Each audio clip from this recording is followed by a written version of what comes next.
Yeah, listen to the sounds of Wednesday morning in the loop. Good morning, everybody. What's shaking?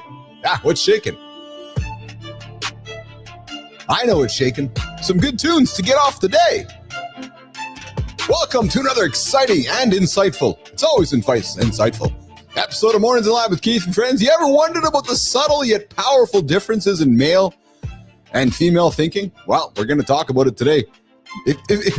Jimmy, if I follow the script properly, guys, listen, if you tune into the show daily, you know I always don't always follow the script. I always don't always. Jimmy, is that how it works? Is that proper English? I always don't. Anyways, we're diving deep into how these insights can transform your communication and relationships. Apparently, the Venus and Mars things might be real. Yeah, coming up. Center stage, Carl Hidalgo. Jimmy, if he joins us, what's the odds? What's the bets? What's going on, Roofy? Is Hidalgo going to join us today? I wonder. Lady Drew, good morning. I see you guys in the comments. Jimmy, Roofy's out there driving in the U-Haul. He's just fucking cruising. Oh, I just forgot to tell you guys, this is an R-rated show. So I might drop a bomb along the way that might offend you, just like I was talking about Roofy. Yeah, so Roofy's just you guys want to know who Roofy is? The kindest guy on the planet. Uncommon kindness, Matthew Roof, driving around in the U-Haul, helping his cousin move, just driving up and down the eastern seaboard, up and down the highway, just up and down, back and forth. True story. Yeah, what's going on, Roofy? Good to have you in the lab this morning. Oh, yeah, I love having you out there, brother. Lady Drew, good to have you out there as well. Hey, we're going to talk memberships coming up in a few moments, guys. We got Johnny Anderson hanging out in the green room, waiting to come into the lab here. So, we got Carl Hidalgo, if he shows up. And I'm saying that with just love, man. So, Hidalgo, if you're listening in, which I know you're not, but if you're listening in, we're having some fun with you. He's going to join us to share some powerful lessons building a career around revenue. Might not lead to happiness. Holroyd, I see you there. Adam Holroyd, I'm talking about you in a couple minutes, brother. I got something for you last night. I made it for you. Yeah, I made it for you. Morning Focus, we got Nick Morrison revealing how he transformed 100 gigs into career hiring for $500 million companies. What's going up, Fit Presenter? What's going on, Mike McQuillan? All right, in the community corner, we're going to welcome Layton Dewitt to explore why so many founders struggle with fulfillment and how to instantly rewire the mindset to find lasting success. Guys, we also, if we got time to get into it, we're going to talk about the men's ideal partner count. Apparently, there's some research out there, studies about how many women that are men just are happy with them having on the partner count side of things. We're going to get into that as well. Listen, before we get into it, don't forget to like, subscribe, drop your comments below. Remember, this is an R-rated experience, so I invite you to put the headphones on for the kids. Skip the snooze. You're going to be 9 minutes behind. And guys, we launched the Mornings in the Lab community. It's live. It's after it. Last night I was working on it. And there's already one guy ahead of all of you. There's one guy ahead of all of you guys. And all it's going to cost is $3 to catch up to him. Although you'll never catch up to him. On the weekend, we had our inaugural member, Adam Holroyd. Calling you out, Adam. Joins the Mornings in the Lab community, the Circle of Champions. As a result, Adam gets himself a special badge. Yeah. And he's got a badge more than any. He's got the only badge. He's ahead of all of you guys. And as Adam keeps showing up, that badge keeps accumulating. So you guys want to get a badge like Adam? I invite you to subscribe. It's as little as $3. I think, Jimmy, it's $3, $10, and $15. But then you'll get the badge. True story. And then as time goes on, you're going to get a better badge. And then before you know it, Adam is going to have the longest badge than all of you guys because he was here on day one. So Adam's got the special inaugural badge. If you guys want one too, just got to subscribe. Yeah, it's as simple as that. All right, Jimmy, let's bring in the boss man himself, John Anderson. It's Jacob, brother. What's up, baby? How you doing this morning?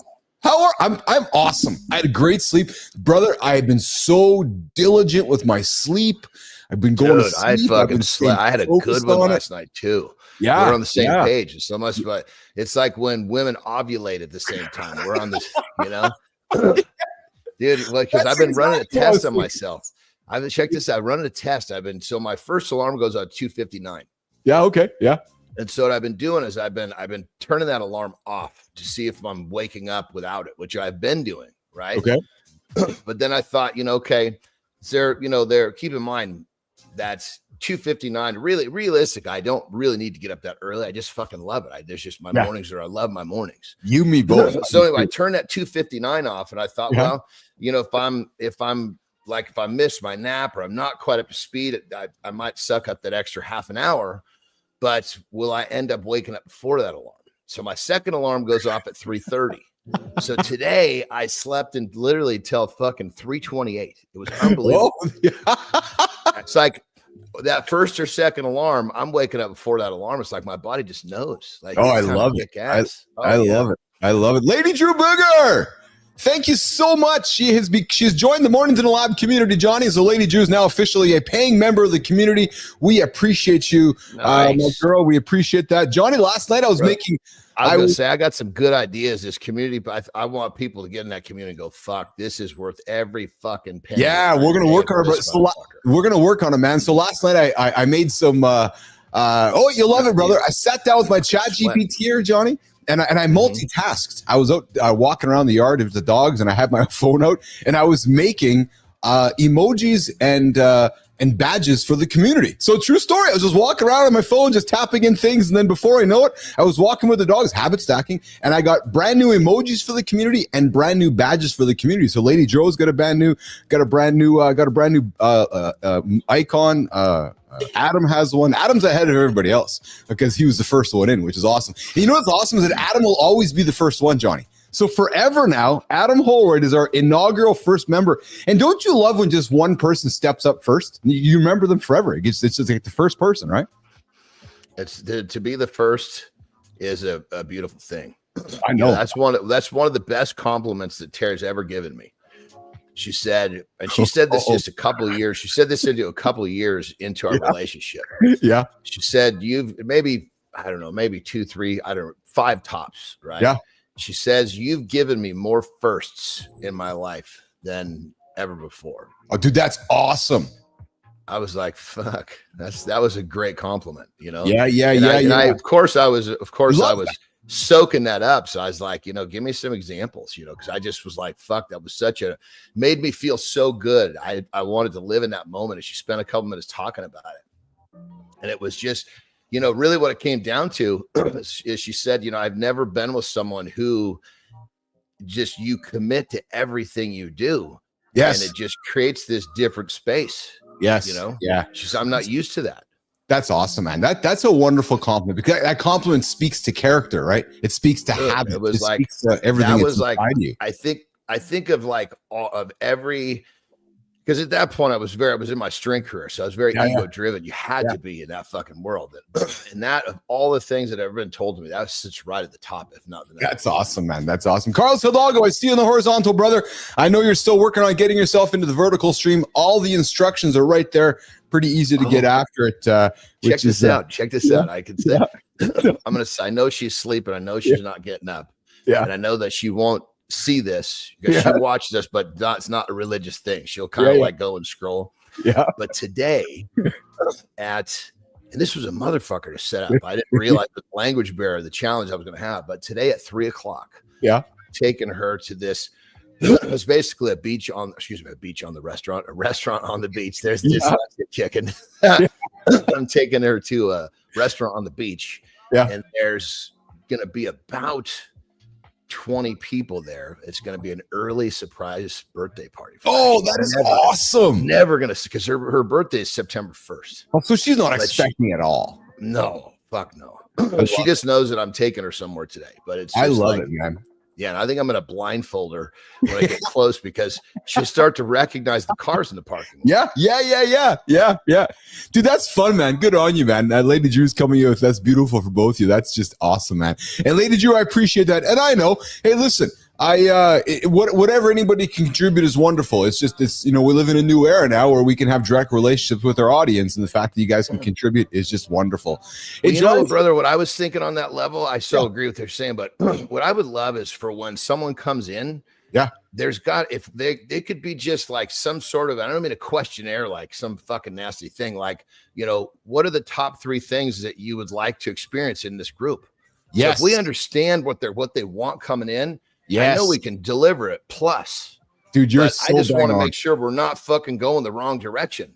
Yep. No, you're bang on. And Rufy and I were talking about earlier this week too, saying we got to be communicating with the community on what they want, right? So, Holroyd, Lady Drew, be watching for things along the way from us to be asking those questions. And I got to be honest with you, Johnny, like I talked to you a couple days ago, this moved to the top of the list because all of a sudden some people are like, hey, we want to contribute. I'm like, hey, I guess we have this tool now. Let's get after it. Right. So I love it. It's the idea of building the airplane. The crazy thing is you and I talked about this a couple of weeks ago.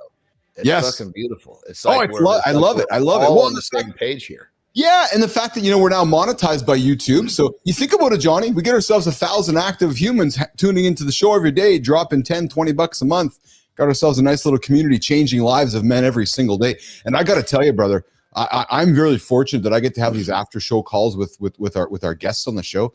And time after time after time, yesterday especially, this gratitude for the kind of message that we're putting out there. Like just this message of positivity and help and thoughtfulness and laughter. And the common three things are often, you guys make me laugh, you guys give me something to think about, and you guys challenge me. I'm like, perfect. That's exactly what we want. That's so fucking perfect. But hey, before we drift too far away from you talking about the monetization, I definitely want to make sure that because I'm pretty sure that you agree with me here. Yeah.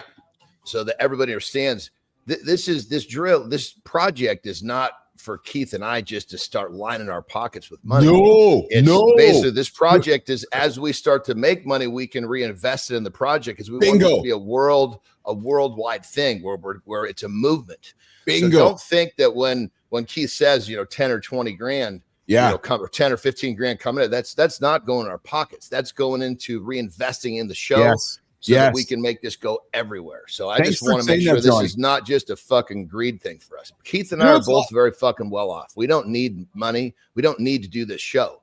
This is what we want to do. You know what's awesome, guys, is Johnny and I did not talk about the last 2 minutes of that conversation at all. We're just drinking the same Kool-Aid. I had a chat yesterday, Johnny, who might be interested in sponsoring or being part of the bigger thing. You know what I said to him? I said, dude, whatever you spend with us, I just want to cover the expenses of the business because I'm paying for it right now. And then we're reinvesting all the money back into growing the audience and investing back in the community. Just growth, man.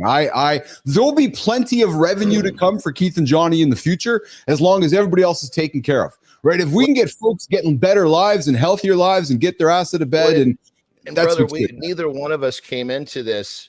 I mean, you started it. I joined the party once it was up and running. Yeah. But I mean, what was the first thing that I said? I said, look, I'm not looking for money out of this thing right out of the gate. I said, if there's some sort of pay involved, I'm not interested in that. So I just want our audience to know that this is not something we have to do. We want to do. We're both in financially positions where it's not like we're leaning on this. This is a movement. This is a purpose. This is beyond money for us.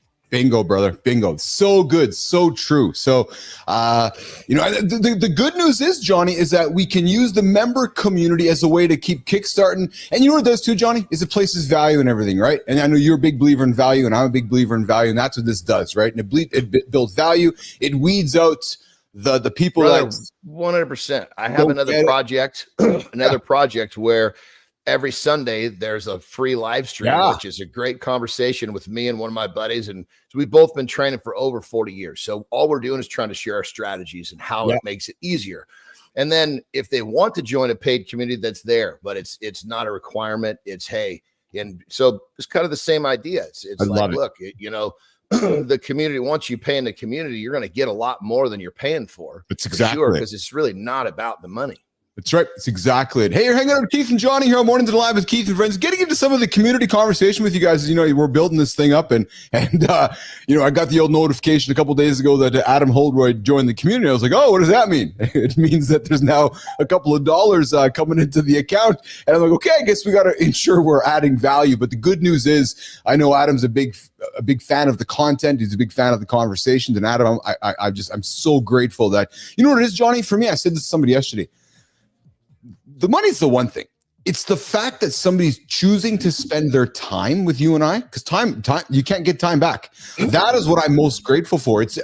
I think what I've really enjoyed about this experience is I now know how a music artist I think would potentially feel, right? When they're like, yeah, I'm grateful somebody bought my CD or came to my concert, right? Because it's entertainment, it's disposable income, and when you're disposing time to get up and spend time with Keith and John to get your day going, man, that's really meaningful to me. So those that are doing that, and 100%, and I want the people that go into the paying membership area to understand that, your contribution, Keith and I both are in the same position of, look, if you're contributing, we feel, when I say obligated, not in a bad way, we realize, you're contributing. So we want to give back in a bigger, better way. So it's something that's it's just the nature of, hey, you're supporting us. Well, we're going to support you in a bigger, better way. It's just it's the nature of the relationship. It's exactly it. Yeah, 100%, John. That's exactly it. Hey, you're hanging out with Keith and John here, mornings in the lab. Carlos, I see you on the horizontal. I think you're still trying to get yourself in the vertical. Again, the instructions are there, and we'll be patient with you as you get onto that. We're going to get to the accountability check-in in a second, Johnny. Hey, just a quick thing. You know how much I love finding these little nuggets of information for our audience and so forth. Well, and I know you and I are disciplined and do the same things every single day. Dude, there has been some again, recent studies involving sedentary adults show the incredible results from daily 5-minute body weight exercises. Like, Johnny, get this, man. Participants experienced in the study 66% increase in push-up endurance and over 50% increase in sit-up endurance by getting up and going for 5 minutes a day. 9% improved flexibility, nearly 5% improved cardiovascular, 16 to 20% increase in mental health. What's the secret, guys? Eccentric training. Johnny, define eccentric training for folks. I'll do that in a second, but let's put this in another perspective so you understand, right? So you spent this time not doing shit, so you've got yourself out of shape, unfortunately, right? Yes. It happens to tons of people. Let's just say you stop fucking brushing your teeth for 2 years, right? Now you start brushing your teeth for a fucking minute a day.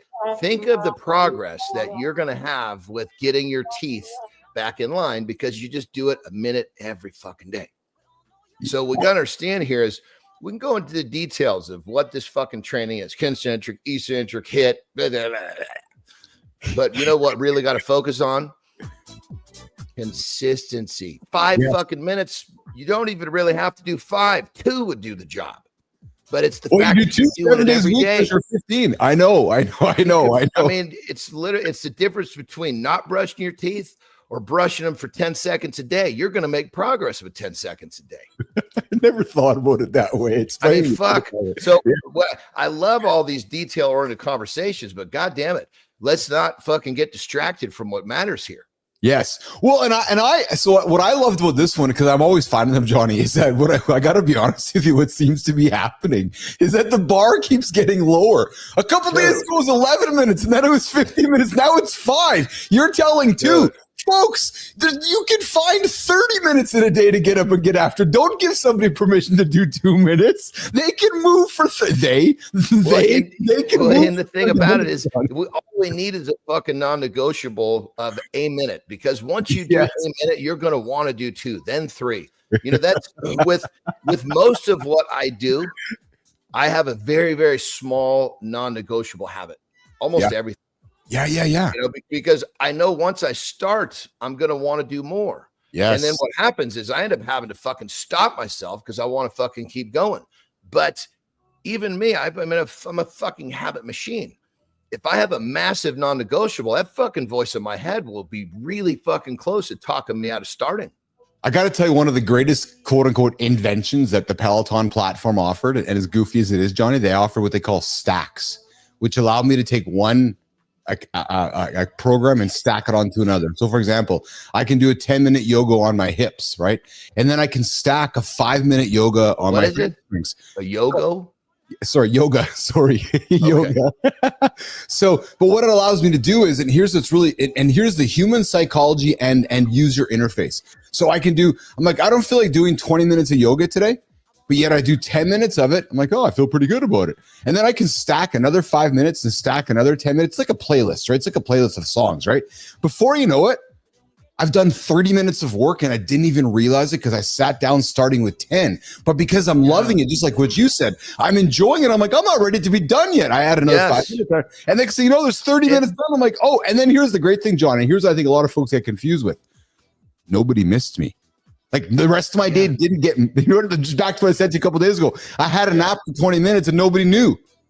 You know what I mean? It's that old that's the old adage, right? So, all right, looks like we got Carlos up on the vertical feed there, Johnny. We're going to do accountability. Hold on. We got to do a little betting here. I'm thinking that Carl's got his shit together and he's making it in on both platforms. Carlos, don't let me down, bet. Or excuse me, Carlos. Right? Yeah. Carlos. I see him. Yeah, I see him there. My apologies for calling you Carl. I think you're going to make it in. What you look like a horse I can bet on. Let's go, baby. Jimmy and I had to bet before the show started whether he's going to show up. Oh, well, what was the bet? All right, Jimmy. Hold on. You can't say that and not reveal your fucking position. Oh, I said he wasn't. I said he wasn't. I'm like, no, it's a little bit late. Jimmy won. So I called. I said that he wasn't. Carlos. Atta baby. So looks like I'm betting on the right pony. Let's go, Carlos. I think we're going to start having those bets as the show goes on, Johnny. Show or no show, get on or not get on. We're going to have bets like that. Because it's crazy how many people don't read the fucking instructions. Oh, dude, I have a post coming about that, man. I got a post. We're going to talk about that later on the show. Brother, that's so perfect because you know what, dude? Here's my criteria for the bet. Yes. I look at Carlos or I look at the guest and I think, does this dude look like he tries to put the coffee table together from IKEA without reading the directions? That's what I think to myself. And Carlos looks to me like he's reading the directions, so I'm betting on it. I think no, Johnny. Carlos showed up like the day of the party to put the coffee table together. Didn't read the instructions in advance. Like right before the party, he's like, "Honey, I gotta fucking learn how to do this. I gotta do it right now." Well, but as long as he read the instructions and got the thing put together before the first guest showed up, you can't hold him. You can't fucking put a negative spot on him for that. I'm glad you finally picked up on this. One thing I love about this, and when I talk to guests after, like, yeah, I'm sitting in the green room, I can hear you guys talking. I go, I know. We can just throw you under the bus and you guys can't respond. It's part of the fun about being on the show is that we can just tease all our motherfucker guests, Johnny, in the green room. Just have fun with them, throw them under the bus. And because Johnny, this is our show. All right, Jimmy, let's get the accountability check in. We're going to come back with Carlos Hidalgo and keep the fun going on a Wednesday of the Loop. Good morning, baby. I see you there in the comments. Good morning, Lauren. Lady Drew, that was the sad trombone sound effect you heard there. I play that, when I need a goofy sound effect. Guys, I'm calling BS on the self-made narrative because no one does it completely alone. No, not the GOAT. You think Tom Brady did it all by himself? Nope. Not the founders, not the leaders you look up to. Do you think I'm doing this whole thing by myself? No. I got Melissa behind me. I got Jimmy behind me. I got Matthew behind me. We got Johnny next to me. I got Marty next to me. I got all of you guys next to me. Every big win, there's someone in the background. There's someone in the community. There's someone in the audience. That coach pushing you when quitting felt easier. That partner holding the chaos together. That teammate who give you a damn. The mentor who hold the truth. The friend who made you believe again. Men, you bring the grit. They, over there, they bring the perspective. They're the rock. You take the leap. They hold the rope. You did the work, but they made the work possible. Guys, that's not weakness. That's reality. Grind culture that's around us. Is it grind or is it gratitude, Jimmy? Grind culture wants you to forget them, the folks that get you here with that sense of gratitude. But accountability, those good habits, says that you remember. So I invite you to take a beat today. Do it and acknowledge the voices that have shaped you. Appreciate the shoulders you stood on and give credit to those and give credit where it's earned. Because nation, I'm going to say this, because no one gets to the top alone. You think Johnny got to the top of his journeys all by himself? No. Do you think he pretends that he does? No. It's not what it's about. So guys, if you do that, you're forgetting those that got you there. So I invite you, look to the ones that are next to you, look to the ones that are around you, and give them a thanks. Those are the ones that are going to help you Get up, get after it, and achieve those big, hairy, audacious goals as parties of Morning to the Lab with Keith and friends. All right, Jimmy, Johnny, we got a guy who built a career on revenue, then realized that's not what life is about. What? Did I miss the memo? He's built revenue engines, led global sales teams, and helped brands thrive. Yeah. But today, he's more focused on the person behind the title. And yeah, he's won a corporate contest because he knows his way around. Today's guest is Carlos Hidalgo, a man who knows a thing or two, or three or four about business success for over 30 years, baby. 30 years, Carlos has led sales teams. He's growing revenue, and he's advised top execs. But what really lights this guy up? Helping people reclaim who they were before work took over. Yes, he's on a mission to help professionals in their 20s to 50s design lives they love, not just through careers they tolerate. This guy's drinking the same Kool-Aid as Keith and John. And did we mention that he grew up riding horses? Jimmy! Let's just say he brings a whole new meaning to riding into your purpose. Let's bring him up, Jim. Let's bring up the man of the hour. Our first guest, Carlos Hidalgo. What's up, Carlos? Hey, good morning, Keith. How are you? I got you muted on vertical. I need to get your audio up on the vertical there, Carlos. Oh, let me make sure that's on here. There you go. I got you there. Yeah, we'll get Jim. We should be rolling. And I want to be clear. I don't build IKEA furniture. Oh, my wife and I. Clearly, brother, because I lost my bet. God damn it. No, I actually did read the instructions. Had some technical issues, but my wife and I have been married over 30 years, and we just have an agreement that anything from IKEA she's going to build because even when I read the instructions, I don't have the patience for it. You know what's awesome? That's my wife and I have an agreement about IKEA also. You know what that is? None of that shit comes in the fucking house anymore. Yeah, don't go. You know what's awesome is actually I have an article, that was on the agenda today to talk about, which was Think Big, Notice Small, Decoding the Secrets of Male versus Female Thinking. And little did we know that IKEA might be at the center of that conversation, Carlos. There you go. Yeah, I like it. But no, I do not build furniture in this house. Absolutely not. Carlos, where are you joining me and Johnny from today, brother? I am in the Adirondack Mountains of New York. Oh, yeah. Way upstate. Yeah, that's there you go. You got our good buddy Matthew Roof joining us from upstate New York as well. So, Carlos, you spend decades helping brands grow, baby. When did you realize you needed to grow in a different direction? When I hit rock bottom. At the end of 2015, everything I had worked for, everything that I had put all my time, energy, and resource into fell apart. And I was on the verge of a divorce. I had kids who were grown who kind of thought, why now do you want to press into my life? Oh. So I had to rebuild. I had to get back to who God created me to be and start from there and start to really identify what was important. Dude, so if I may, if I may go here with you, because there's men that tune into the show, men, regularly tune in who are in a similar situation to you. I'm a fan of the moment behind the moment and then deeper behind that moment. Was it a Thursday night, Friday night? Was it a drunk night? Was it a sober morning? Was it a fight with your wife? What was the revelatory situation, which was, fuck it, this is enough?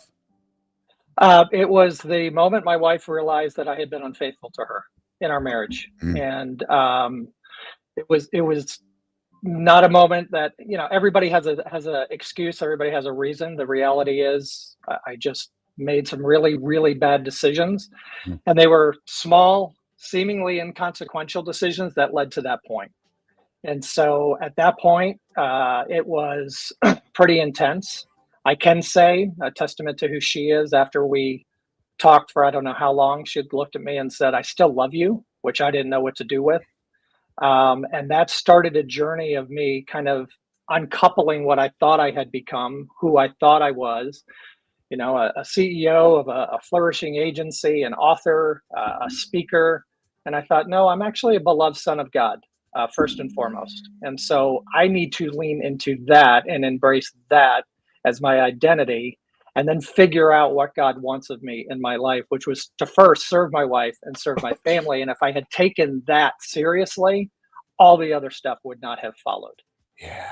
Carlos, I know you have a hard stop in 9 minutes. I'll be respectful of that. I got the note from Jimmy, so thank you for that. Yeah. I also want to say, before I flip it to Johnny with a comment, I also want to say that it takes a lot of courage to say what you just said, and I want to say that I'm grateful and I'm thankful for that, because, you know, to get onto a live show and talk about what you just talked about, yeah, some men wouldn't say that. So I just want to say, on behalf of John and the audience, I'm really grateful for you sharing that. And because, you know, the things that we talk about and share on this show, Carlos, help others unlock their own journey in life. Yeah. So there might be somebody hearing you going, okay, maybe I have to have that conversation. Johnny.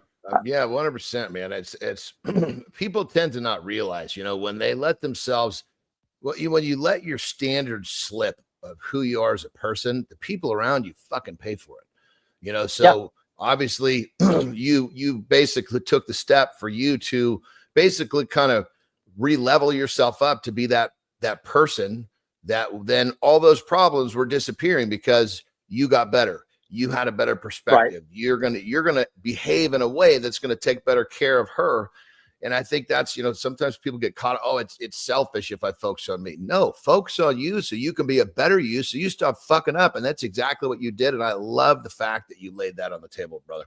Yeah. Well, thank you. To me, it's a story of redemption, and it's God's story. So I'm going to share it as much as I can. I love that. And Carlos, you got great support from the audience as well. You got Rick Clody coming in with Shake and Rick. Good to see you in the comments, brother. Kudos to Carlos for his authenticity and courage. Jamie Newstead with Shake, and thanks for joining us in the lab. And Fontana, thanks for having me. Thanks for joining us as well on the show. Carlos, you have been 30 plus years in sales. But what I love about, and I got to be honest with you, man, you know, you were handpicked for the show. We were very selective in who we get on the show here. Mm-hmm. Your true obsession when I look at your LinkedIn stuff is human identity. Yeah. Talk about that. Talk about why that's so moving for you and what it means to you. You know, the sales is one thing, but I'm like, holy man, this guy's obsessed with human identity. Where's that come from, Carlos? Well, you know, when you think about the biggest TED Talk ever was Simon Sinek's The Big Why. Yeah. Everybody wants to understand, why are we here? Yes. Right? The big why. I can't understand my big why until I understand the big who. And what I have found, and I wrote about in my book in 2019, is we have made work our God. And so you go to a dinner party. How long is it before you meet someone new where the question is, so what do you do? What do you do? And what we're trying to really figure out is, how do you identify? Because if I say, you know, I have a friend who jokes around and he tells people, well, I'm a taxidermist. And he said, I just love getting the looks from people of like, oh, but if I say, hey, I'm a heart surgeon, or I'm a CMO, or I'm a head of sales for a global organization, now I have prestige. You must be really important. You must make a lot of money. But if I just say, hey, I'm Carlos Hidalgo. I'm a beloved son of God, married to Suzanne for almost 31 years, 4 amazing children. I love the outdoors. I love to hunt. I love to ski. I love to hike. People kind of go, oh, yeah, but what do you do? Yeah. So, brother, you know, I'm sorry, I just got to jump that paradigm. Yeah, go ahead. I'm just got to jump in there and say, I fucking love what you're saying, because you can say to somebody, most people, if you say, you know, who are you? They'll tell you what they do for work. That's right. Now, every once in a while, that what they do for work actually connects to who they are, but pretty fucking rarely. But when you ask somebody, you know, who are you? They have no fucking clue. That's right. That's right. And that's why I'm so big on the identity, because all of us have a spark of the divine within us. Yes. We have been made in the image of our creator. So that right there is the reason I'm so passionate about helping men, especially because I find with men, we tend to look at work as our identity, which then leads us to pour everything into it. And we believe this lie that we're, quote, doing it for our family, when really what our family needs is our time, attention, and presence. Yeah. Jamie Newstead comes in with, you know, and Jamie, I agree with you. I absolutely agree with you. I hate that question. I would rather tell them my interest in my hobbies. I feel the same way. And I'm going to preface this by saying I have respect for all of you that have earned what I'm going to say next. But I feel the same way with the letters after somebody's name. Yeah, I'm this. I'm a doctor. I'm a PhD. I'm an MBA. Okay, great. I respect, a lot of props for you, but that doesn't define you. Yet so many folks define themselves by the letters after their name. Carlos, I want to continue. You know what? You know, the letters after your name, it's really, what are your fucking habits? How do you live your life? That's what they should be, Johnny. I agree with you. That's exactly what it comes down to, because the letters don't mean shit. Letters just mean you have some knowledge, but are you fucking putting it into play? Carlos, again, dude, you're awesome. I'm Jimmy. I'm having to exercise discipline because I got a clock staring at me. I got Carlos' deadline staring at me, and I'm in love with this guy's conversation. So I'm being really disciplined, Johnny. So I got to go. We got to just bring him back. I think it's very clear we're going to have to bring him back because this next question I think is going to set it up because this next question very much leans into what we talk about on the show all the time. Carlos, there's a lot of dudes that are living a life that like, I'm just going through my life right now. I'm just going up, getting after it, and I'm miserable, and I'm racing towards retirement. Or I'm racing towards what's next. But yet you say that designing your life that you love isn't a quick fix. So there's a dude right now that's trying to get after, trying to change his life. He's trying to say, okay, maybe I'm going through a midlife crisis. Maybe I've had infidelity. Maybe I got some bad habits. Carlos, in a minute or so, because I know you got to rock and roll, brother, help a man get started on a different path today. Well, understand that you didn't get there overnight, and so you're not going to fix it overnight. And so find one thing you can change. So for me, I didn't wake up one day and thought, hey, today's a good day for me to, cheat on my wife. Like I said, it was a series of seemingly inconsequential steps that led me to that point. Yeah. So same with anybody. When we're in a spot that we don't like, very, very rarely is it a lightning bolt moment. Most of the time, it's a series of seemingly inconsequential steps. I'm going to skip the gym today, right? Well, then that day becomes a month.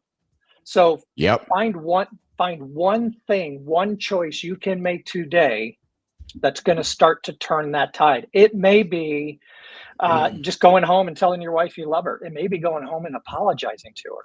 It may be sitting there saying, I believe so many lies about me. I believe I am a CMO. Well, no, you're not. That's your job.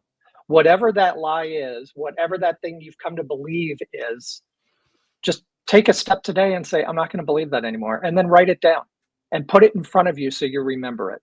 Yeah, that's so good, man. Rick Cody coming back with my ego is not my amigo. Guilty as charged as a recovering workaholic. It has costs. All right, we're hanging out with Carlos Hidalgo. We got to rush him off to his appointment. We're going to bring him back here. Carlos, I got some quick hitters for you, brother, before you rock and roll here. Yeah. I know you're a horse guy. Horses or spreadsheets? Horses, always. Oh. First thing you do every single morning, Carlos? When I wake up, I pray. What's that? I pray. Nice. Most surprising thing about sales you wish people knew more about? How many times you're going to get ghosted by a prospect who says they want a proposal? Guilty pleasure that keeps you sane. A glass of bourbon, a really good bourbon old fashioned. Oh, there you go. One word your wife, Suzanne, would use to describe you, Carlos Hidalgo. Extreme. Oh, there you go. Yeah, is that what it would be? Extreme? Yeah. Yes. That's awesome. And then, hey, a quick closing one. If you had to give one message to the professional who's quietly questioning it all, what would you say? I would say, let's set up a time and we'll chat. It's not a sales pitch. It's just my desire to help you. Awesome. Carlos, where can Nation find you, connect with you, and get after some of the stuff you're offering up, Mr. Hidalgo? Yeah, find me on LinkedIn, Carlos Hidalgo, Hidalgo, or on X at CA Hidalgo. Awesome. Johnny, closing comments for Carlos? Brother, I guess really what it comes down to, I just speak from my heart. I just love the fact you got on here and had the balls to tell everybody what happened. But more importantly, that you showed everybody that your solution was for you to focus on you so you could be better, so you could be better to her.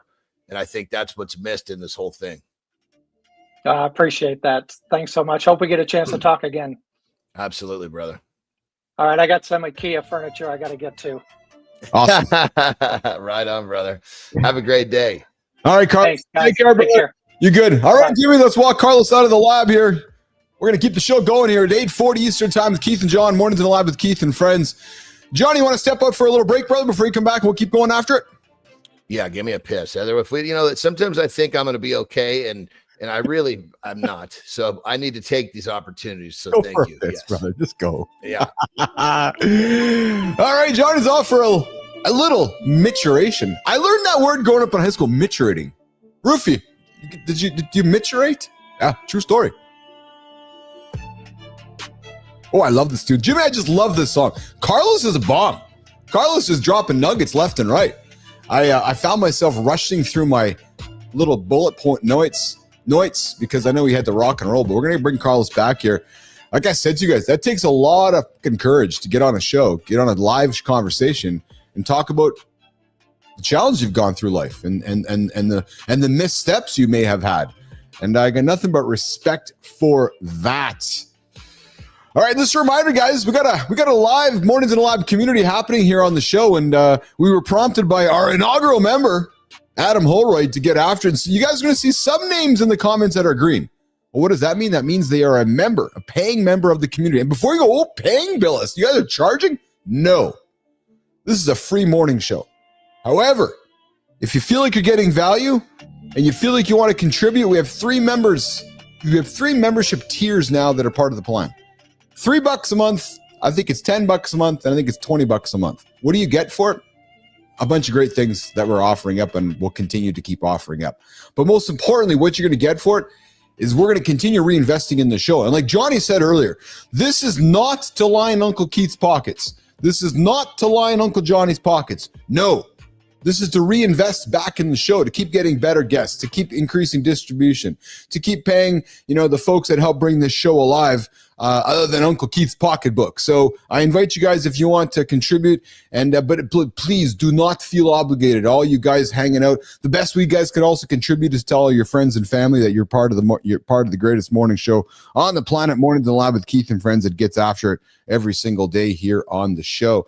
Johnny, I found we were talking about earlier. We kind of hold on. Am I all fuzzy again? I see you're fuzzy a little bit. I think it's the focus on your camera for some. I don't get it. So somebody said it was because it's focusing on my mic. That's exactly nice, because I can see. Yeah, that's exactly what it is. I can see it. There you go. Yeah, that's exactly it. Grab me. Does it got me? Yeah, no, that's exactly it. So when you move the microphone in front of the camera, there, it does. I just got to put my mug in the camera. It'll grab my face and back out nice and slow. Your beautiful face. Yeah. Johnny, ever felt like men and women just aren't speaking the same language? Because they're not. Today, I'm going to crack open some intriguing science behind why men lead towards macro, big picture thinking, while women naturally excel at micro detail focused processing. Hang there for a second with me. Is that Terry in your world? Is Terry very micro detail focused, or is she more macro focused? Yeah, 100%. I'm the macro. She's the micro. So like, it's kind of crazy. Like I can ask her a question. Yeah. And her brain will start just jumping from detail to detail, and it'll slowly come back to where, the question exists.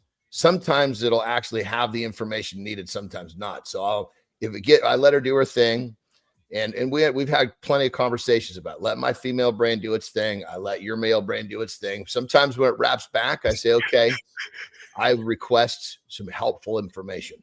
Because she's given me information, but all those details didn't really zero in on the question. So I say, helpful information, please. Saying, hey, I need you to keep going. Dude, you're an excellent communicator. Does Terry tell you that?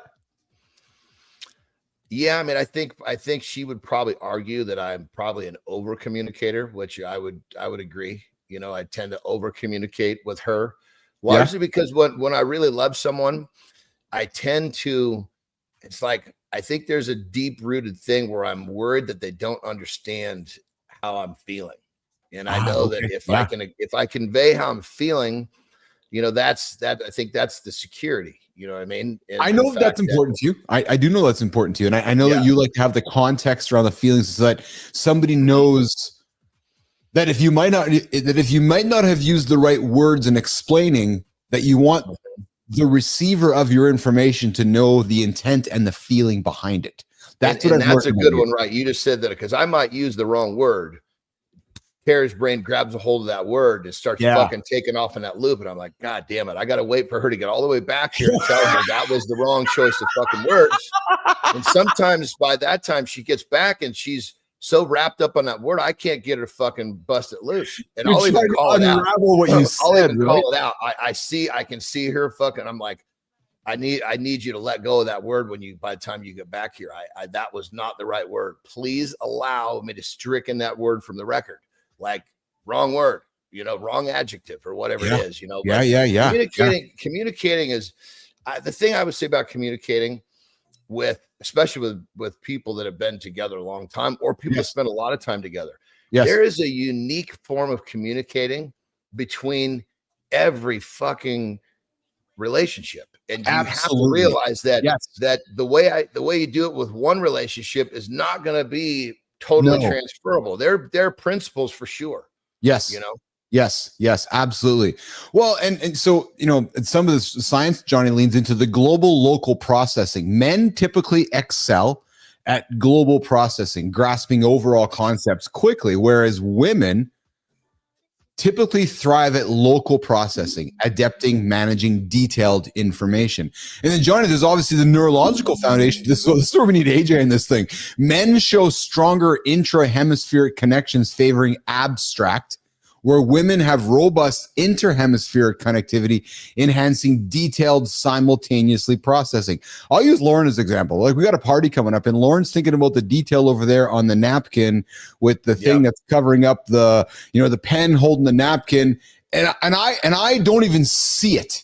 You know what I mean? Yeah, totally. Yeah, you're more looking at the layout of the room. The flow, exactly, right. Good time. I see you there in the comments, brother. Good to have you on the show here this morning. And then you got Lauren coming back with Johnny. Oh boy, Terry and I would be dangerous together. Yeah, probably. And then, Johnny, here's the one too that obviously comes up too, and this is just nature and life just doing its thing. Hormonal influences.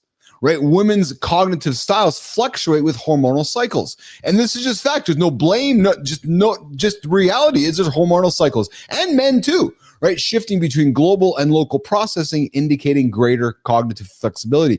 And Johnny, again, I learned this through my going through selling of the business, but even just going through my local journey of going through just my divorce, is that we use time to allow us as human beings to make decisions because of the fluctuation of our emotions and our hormonal styles over time, right? So how you're feeling on a Monday of one week might be different how you're feeling on a Monday of the next week. So if I asked you a big question today, you might make a different decision you made it next week. Hence, we want to give a lot of time. I remember when we were selling the business, Johnny.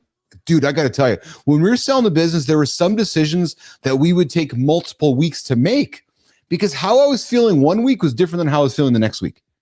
And brother, that's, what that is. that's that mindset. When, like, the explanation I make is when you, like, we've all lost something. When you lose, you're in that, you've lost your confidence, your decision-making process is skewed by that lack of confidence. When you win, you're like, fuck, I'm confident, I want to do it again. So our decision-making is completely changed by our mindset. So what mindset? So when I'm making a decision, I'm okay. What is the root of this decision? Is it abundance or is it scarcity? And when I realize I'm making a scarcity decision, I'm like, okay, I got to step back and really think about this. And think about this too. If you're tired, that decision you're making, not a good one. More than likely, scarcity-based decision, most likely. Right. So some takeaways, guys, before I flip to Johnny's lifestyle tip, we keep the show rock and rolling here. Men, when communicating with women, consciously include more specific details and practical examples. I know I can always get better at that. And women, when seeking clarity from men, ask precise, targeted questions that prompt concrete answers rather than abstract responses. And guys, I'd invite you, reflect for a moment. Have you ever misunderstood someone natural thinking style? Johnny, this happens to all of us, right? I'm listening to you speak, but I'm already deciding what you're saying because of how I'm naturally thinking. So what we might want to do is, lean into interactions and improve how we can adapt based on the person that you're communicating with on a regular basis. And then Rick Chloe comes back to you, pal, and says, John's a great communicator. I agree, Rick. Most of us need over communicating to get it. It's due to all the noise. And Matthew Roof is also an over communicator, and I don't mind that. It's always communicating and getting after the point. Well, right? For me, brother, it all comes down to this. When my days come to an end, and I'm fucking laying there, I'm gonna look back at every little element of my life, and I'm gonna say, all right, dude, if you did too much rather than too little, you can die a happy man. Love that. Understanding how men and women think differently isn't about changing who we are. It's about enhancing how we connect. I invite you to embrace these insights we talked about and confidently open your mind and watch how your relationships thrive.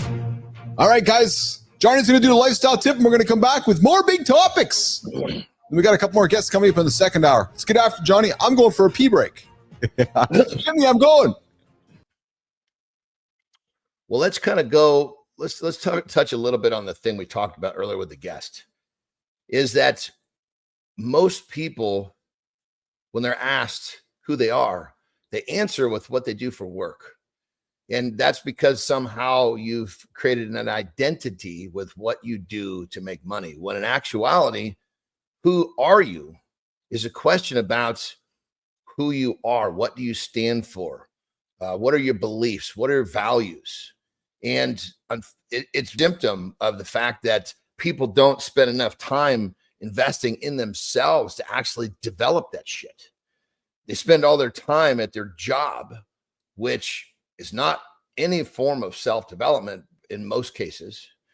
So ask yourself a question here right now, who are you? And if you can answer who you are, and it's not what you like to do. Of course, that's a little piece of it. What do you believe?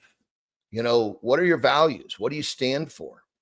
And these are the things right here. When you create an identity based around your values and who you are, it's going to help you be a better person because you're focused on who you are and not what you do. And unfortunately, so many people spend their whole lives focused on what they do. And according to the statistic, 87%, and I know that's gone up since that statistic was released, is unhappy with their jobs and their lives because they're identifying with what they do and they don't like what they do. So it's time to start understanding who you are and lean into that shit. Because when you lean into you, you're going to be a happier you. Rock and roll. Heard the man. Don't define what you do is who you are. Maybe who you are is somebody who gets up after your goals every single day without hitting the snooze button. Maybe that's your identity.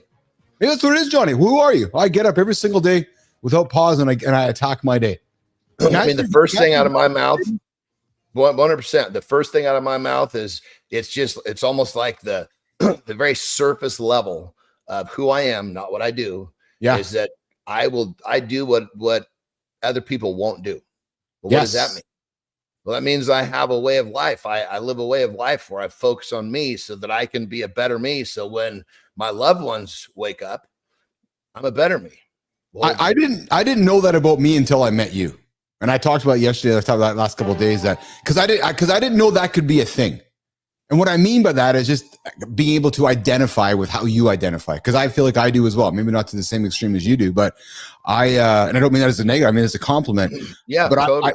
I never realized because I remember when I first started talking with Melissa, and she's like, okay, so what is it you stand for? I'm like, well, I stand for accountability. I stand for like getting up and getting after it. And she's like, what was the secret of success? I'm like, I don't know. She goes, are you smart? I go, I just go to work every single day. I just get up, get after it, and do the right things. And I had a hard time defining it, Johnny.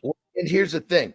It's like, you could say, so like, if you go deeper down my rabbit hole, yeah, who am I?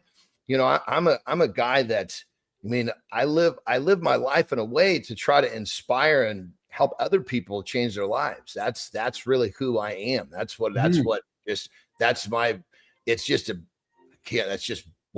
me. Now, yes. When I say, who am I? I'll do the shit that most people won't do. That's just the tip of the iceberg. Then it keeps going down. Well, okay, well, I have these habits and I live my life. Yes. And when it comes down to it, I'm demonstrating a way of life that makes me better so that I can be a leader for those that want to do the same thing and change their lives as well. But if you go all the way to the bottom of the rabbit hole, who am I? I'm a guy that's really fucking inspired by, helping others. I'm a guy that's, that commits to everything I do, including my loved ones. And it's like, it's kind of like who you are is really hard to summarize in a sentence or two. It's almost like you start at the top and the rabbit hole just keeps going down. But what you're not going to be talking about is how much money you make or what time your lunch break is. Yes. Well, it's interesting to hear you say it because Lady Drew, I see your comments there.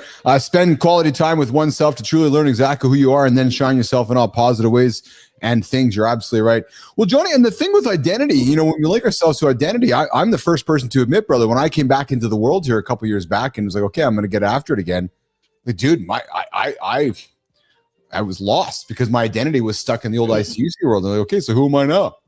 Right. Mm-hmm. So that's why, as we, you know, my identity now is waking up to inspire men to get after it. And I was nothing but complimentary from our guest yesterday, Suresh. He was like, as we ended our call, he's like, Keith, I just want to really express to you on behalf of the brothers out there, all the men, that I really appreciate what you and Johnny are doing. You guys are getting up and inspiring men to get up and get after it. He goes, as simple as that sounds, I don't know a lot of men that get up for that reason. And it was one of the greatest compliments. In the thing, 100%. And it's not just, it's get up every fucking day, Monday through Friday, without fail. Yes. It's not just get up. I mean, most people get up. Oh yeah, I get up early. You know, I get up early, usually Monday through Friday. Well, how many of those days are actually missed? What happens the other fucking days? You know, it's like we're talking, when we say we get up, I mean, I'm getting up at 2:59 on fucking every day. Yeah. Yeah. You just get to see it. You just get to see it 5 days a week. Yeah. And this thing doesn't happen by accident. Nobody sees what happens behind the scenes. Speaking of behind the scenes, today's deep dive, and I was eager to have this one with you because I sucked at this one for a long time. As a matter of fact, I will until I had to kick myself in the ass about delegating. And I was just fucking watching videos on delegation last night before I went to sleep because that's what I wanted my subconscious working on. Yeah, I went through a period at ICUC where I sucked at delegating, and then I got really good at it. And as I was building this thing today, I got really good at it, and then I sucked at it for a while. And my most recent, I would say, I'm sure Melissa's tuning in here, who's obviously on the team here helping me out. There was a period of time there where I was just getting in front of my team's way, Johnny, just fucking in the way constantly. You know, they would do one thing that I didn't do it my way. And then I kind of had a moment I had a moment in my own journey, which was that kind of that aha moment going, fuck Billis, what are you doing, man? Like, what are you doing? Like, get out of your fucking way. Why did you hire Melissa and Jimmy if you're going to parent them? Like, you hired adults, encourage them, empower them, and Johnny, here's the secret: lead them and get out of the fucking. Yes, well, I was going to say, because there's a difference between, okay, should I have this person doing this job? God damn it, it's not getting done right. I'm going to go do it myself. Yeah. Or, yes, God damn it, I need to spend more time helping this person understand what to do. Bingo.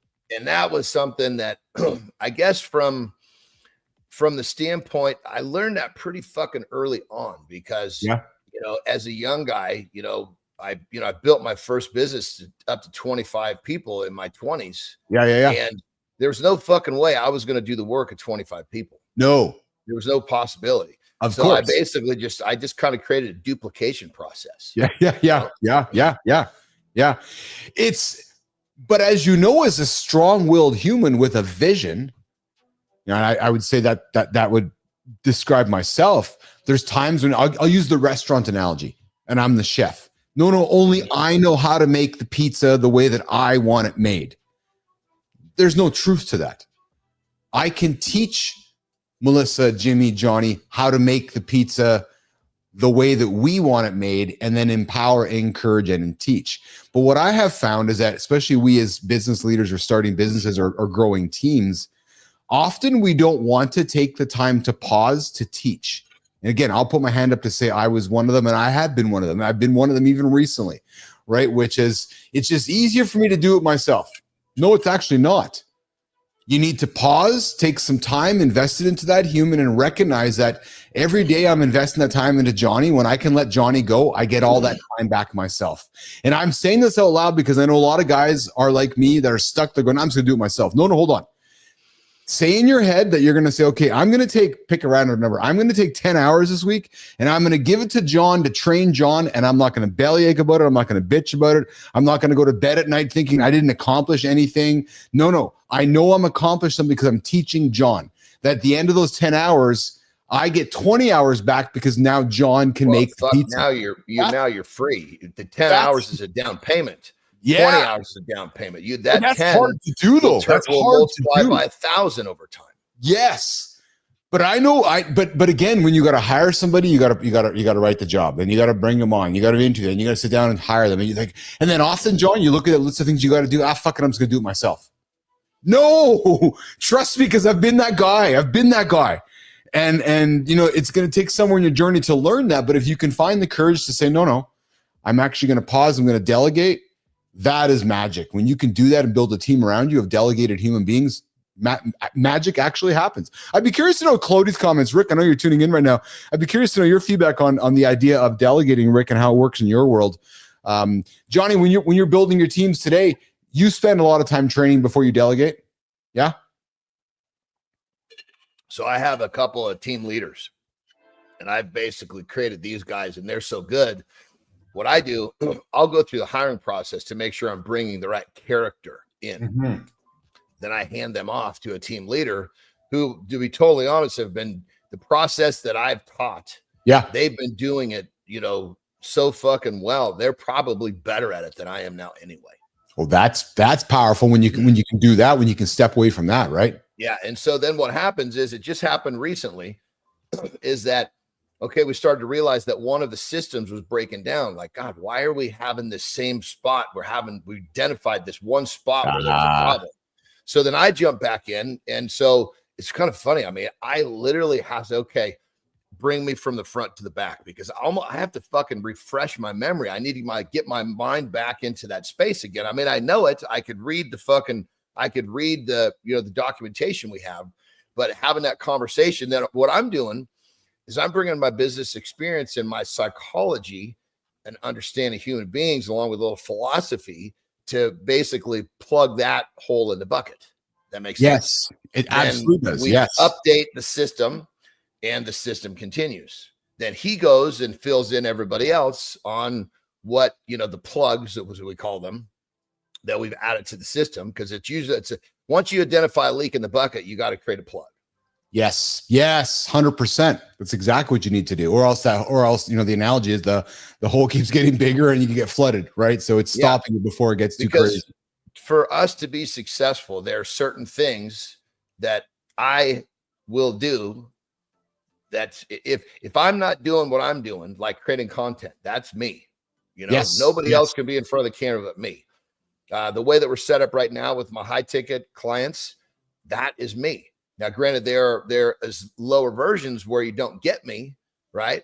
But the higher ones, that's me. So there's certain things that I have to do. And if I'm fucking jammed up with all this other shit, I'm not going to do those things at the best of my ability. Yeah. When you you said when you were starting your business there, you were learning to delegate really early in life. Was there a moment though, Johnny, where things were just piling on you when you're like, I got to figure out how to give this to somebody else to do? Like, was there a moment like for you that you're like, holy fuck, I got to do something about this? I would say that's a great question. And the fact that I had to develop, my work ethic and different skill sets and problem solving skills before I really got into business served me so well. And keep in mind, when I created my first business that really started to grow, the whole concept of me creating the business was so that I could have the time I needed to continue to invest in my training and chasing my dreams.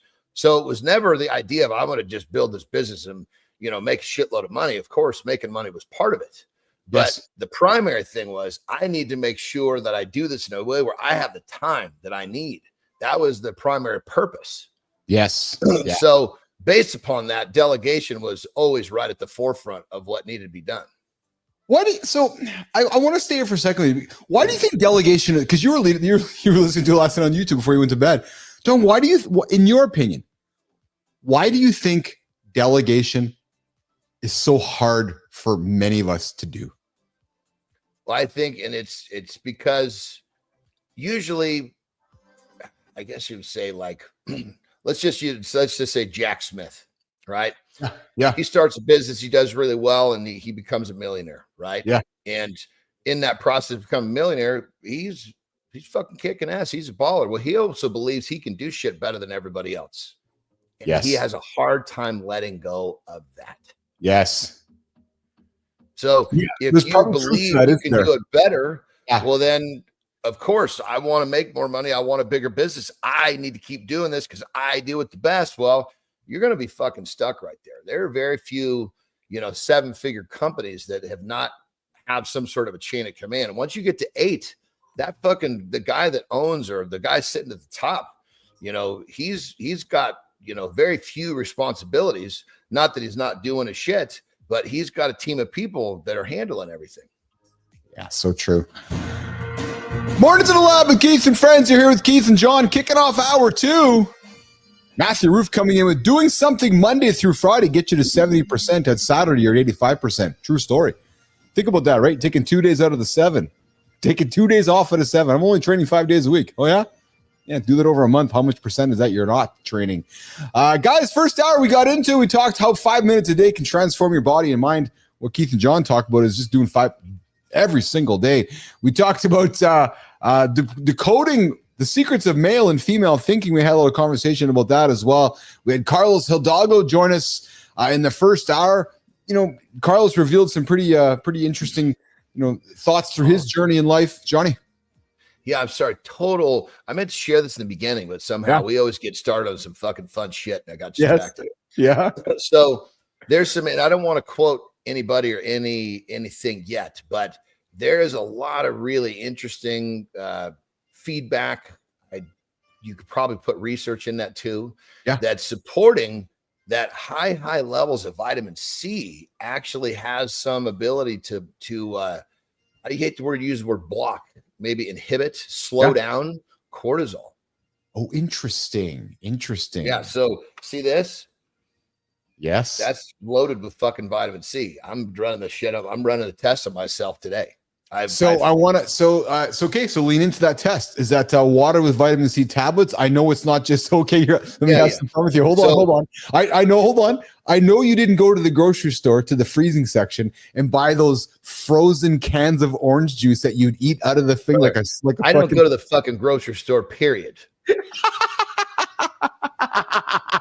remember those frozen orange things though? You just eat them with just sugar in a can, just like an orange slush. Horrible condensed orange juice. So what is the vitamin C you got in your water, brother? Is like a vitamin C tablet. What do you got in there? So basically, this is always filled with water and some sort of a flavoring. I love down here because all these fucking, like, this is watermelon flavor. God damn it, it's good. Oh, that's really good. Yeah. But unlike in America, their flavors are not these like eye-watering sweet, so I actually have to tune it up a little bit, put a little bit more sweetener. But so I've got some vitamin C powder that I put in. Yeah. It's actually a product called Defender. Interesting. It was a product I use a ton of. It was a sponsor I had years ago called Talos. They've seen me wear the shirt once in a while. Yeah. They were basically it was a wellness clinic.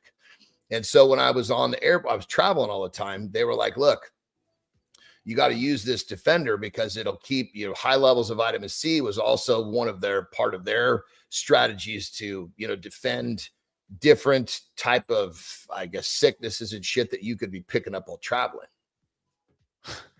So you're testing. So to answer your question, there's probably in this bottle, there's probably 2,000 milligrams. So I'm going to be a 10,000 guy today, at least. So what I'm curious about is, what are you looking for changes in how you're feeling and in how your body's reacting by doing this? Great question. I think that's where people fuck up the most. As soon as you start looking for something, your brain's going to find what you're looking for. Don't look for anything. Let it happen. Yeah. I say, okay, I think this is going to happen. This is going to happen. Well, guess what? Your brain's out all fucking day trying to find the reasons to support that. Yeah, because you've created recency bias. I've told my reticular activating system this and this and this is important today. By the end of the day, I'm like, oh boy, no. What I want to say is, okay, here's this shit. Let's see what happens. So I was just going to say then. So what I'm suspecting the way you're testing is, you're taking it, you're documenting it, and you're not necessarily paying daily attention to it, but over a period of time, you're going to reflect on, okay, a couple of weeks back, there's a lot of things. Yeah, over the next couple of weeks, there could be a handful of things that could, I don't know, it could change. maybe something new I just don't know. And I want to stay in the fact that I don't know. And maybe I won't recognize anything. Maybe I'll recognize something that's quite amazing. But the last thing I'm going to do is try to fucking plan out what's going to happen, because it'll totally skew my ability to have a really good read. So what do you say to scientists out there who like to suggest a hypothesis? Are you saying that when somebody suggests a hypothesis, they're already predetermining the outcome? Well, I mean, if you're creating, of course I have a hypothesis of what I want to happen. But so a scientist saying, okay, this should work. Then he gives it to basically a test person. What's the fucking word I'm looking for? A specimen, whatever. Yes. And he says, do this. If he doesn't what he shouldn't do is program their minds of what is going to happen. He should just let it happen, and he should be able to see the change. Like with my clients all the time. Happens all the time. I get them like so many of them come to me with low energy, right? Whether it's afternoon or whatever it is. And so I just tell them, hey, I need you to keep telling me how you're feeling. Well, what am I looking for? I don't want you to look for anything. You're just going to all of a sudden realize, whoa, that's what I want you to tell me. Because if I tell them, hey, you're going to start to have better energy in the afternoon, well, then they're fucking looking for that. 100%. Yeah, I get it, man. That's why I kept going with you, because I was that guy, Johnny. I told you before, whereas on my fitness journey, I was looking for the predetermined answers based on what would work for me. Like I was that dude going, okay, I'm going to go do this plan because that's how I want to eat. Or you know what I mean? It's predetermining what you want your outcome to be. And I think there's a lot of folks that go down that path. Johnny, we've got a guest coming up in the next couple minutes here. What if the key to growing your company 10 times wasn't a strategy, but a single hire? And what if that guy who helps make that hire started with just $100? Today's guest, Nick Morrison, is coming up, built a 7-figure talent firm doing exactly that. Nick Morrison will be joining us here in a couple of moments on Mornings in the Lab with Keith and Friends. But Johnny, you got me till 25, by the way. Beautiful. Okay, before we do that, what if I told you that cholesterol management, we've talked about cholesterol management often with Jory on the show, is all about heart health, right? But what if I told you that your brain cares even more? There's been some research showing how lowering your cholesterol, especially LDL cholesterol, could be your strongest defense against dementia. Johnny, here's why this matters. Dementia rates are rising. And I got to tell you, man, since Lauren's working in the industry, I seem like I hear it all the time. But what if I told you the key to keeping your mind sharp could just lie in simple cholesterol check? New large-scale studies involving over 100,000 specimens, adults, Johnny, revealed that those with LDL cholesterol below 70 milligrams DL had a 26% lower risk of dementia. Statin medications provided an additional 12 to 13% reduction, and fluctuating cholesterol levels, not just high cholesterol, are also linked to cognitive decline. Cholesterol. I want to know who these people are. Yeah, cholesterol baseline for these people. If these are like, this is the average American, but very, very different than if it's the average not American who actually is conscious about what they eat and exercises daily. So what's the baseline here? Yeah, and I'm thinking just based on the size of it here, that those 100,000 people, that it was a significant study. I'm just looking to see if I can pull it up here in my notes. But the bottom line is, and here's my non-medical feelings about cholesterol. We live in Western medicine, and I got this feeling, Johnny, that there's a lot of Western doctors that have forever just diagnosed cholesterol medicine non-fucking stop for the last 40 years. They just recently fucking lowered what healthy cholesterol is. Interesting, because shortly after that, they came out with some new fucking drugs for cholesterol. I know. And why I wanted to talk about it is because awfully coincidental. I know. So why I wanted to talk about it and throw it on the table is, and again, if you guys spend enough time with us on the show, you guys can read in between the lines on how we feel about certain things. So yeah, I'm throwing this on here about the cholesterol, but the reality is this, guys. Just keep eating more fiber. Keep eating whole nutrition foods. Keep exercising regularly. Choose healthy fats. Go for regular checkups. Get up, get moving. Limit processed and fried foods. Maintain a healthy weight. Those are the things that are going to help manage the fucking cholesterol, right? However you want to define manage, right? Well, and here's an interesting thought too. Cholesterol is known to create certain negative outcomes. Yes. So the question is, do you have any of that? Yeah. If you don't, well, what the fuck are you worried about? Why are you taking these fucking drugs, which we're probably going to find out in 10 years has a whole another fucking set of problems, and there's going to be another drug to fix those problems. Oh, I guarantee it. Absolutely guarantee it. Absolutely guarantee it. So here would be an example. If you got to, excuse my language, you got a fucking rock hard cock every time you have sex, are you going to take Viagra? No. Come on. No, probably not. No, Because you're doing all the good things to get after it is what that reality probably is. Oh my God, Anderson, I love it. Excuse my language, but let's just don't get people listening here. Don't excuse the language. Don't excuse it. You take medication for a fucking problem, right? If you don't have a fucking problem, why are you taking a medication? And the problem is not the cholesterol. The problem is what the cholesterol could cause. Yes. If you don't have what it could cause, well. I would be curious, Anderson, how much money the cholesterol industry has made for doctors. Oh, Lord. Right? Because I think that has to be probably the number one, close to the number one, like prescribed drug discussion happening with men and women and doctors for the last, well, again, back because you and I are the same age here. I guarantee, man, last 30, 40 years, that's all they talk about. Nonstop. Dude, there's so much that goes on in the medical field. It just in general, like, you know, I have some friends that are nurses, right? And these really, really honest, sweet ladies, right? Like, yes. You know, husbands are, you know, firemen and policemen. We're talking like pillars of society type families. So they don't talk poorly about anything. And all of them said the same thing, that when they reported a COVID, anytime a COVID case got reported, that hospital got a huge amount of money. Yeah. So they were all instructed to report as many COVID cases as possible. Yeah. Oh yeah, that's a whole other show. Coming up, we got Nick Morrison, founder at Potere Search, a company helping scale-ups grow from 50 million to 500 million by recruiting not just great talent, but the right people for the mission. Nick started Potere with just $100 and a bold idea. Hiring isn't about resumes, it's about results. We're talking about goal-based hiring, the death of job postings, and what every founder gets wrong about building a team. Oh, Johnny, did I mention? Jimmy, this guy's helping companies grow by hundreds of millions, one perfect hire at a time.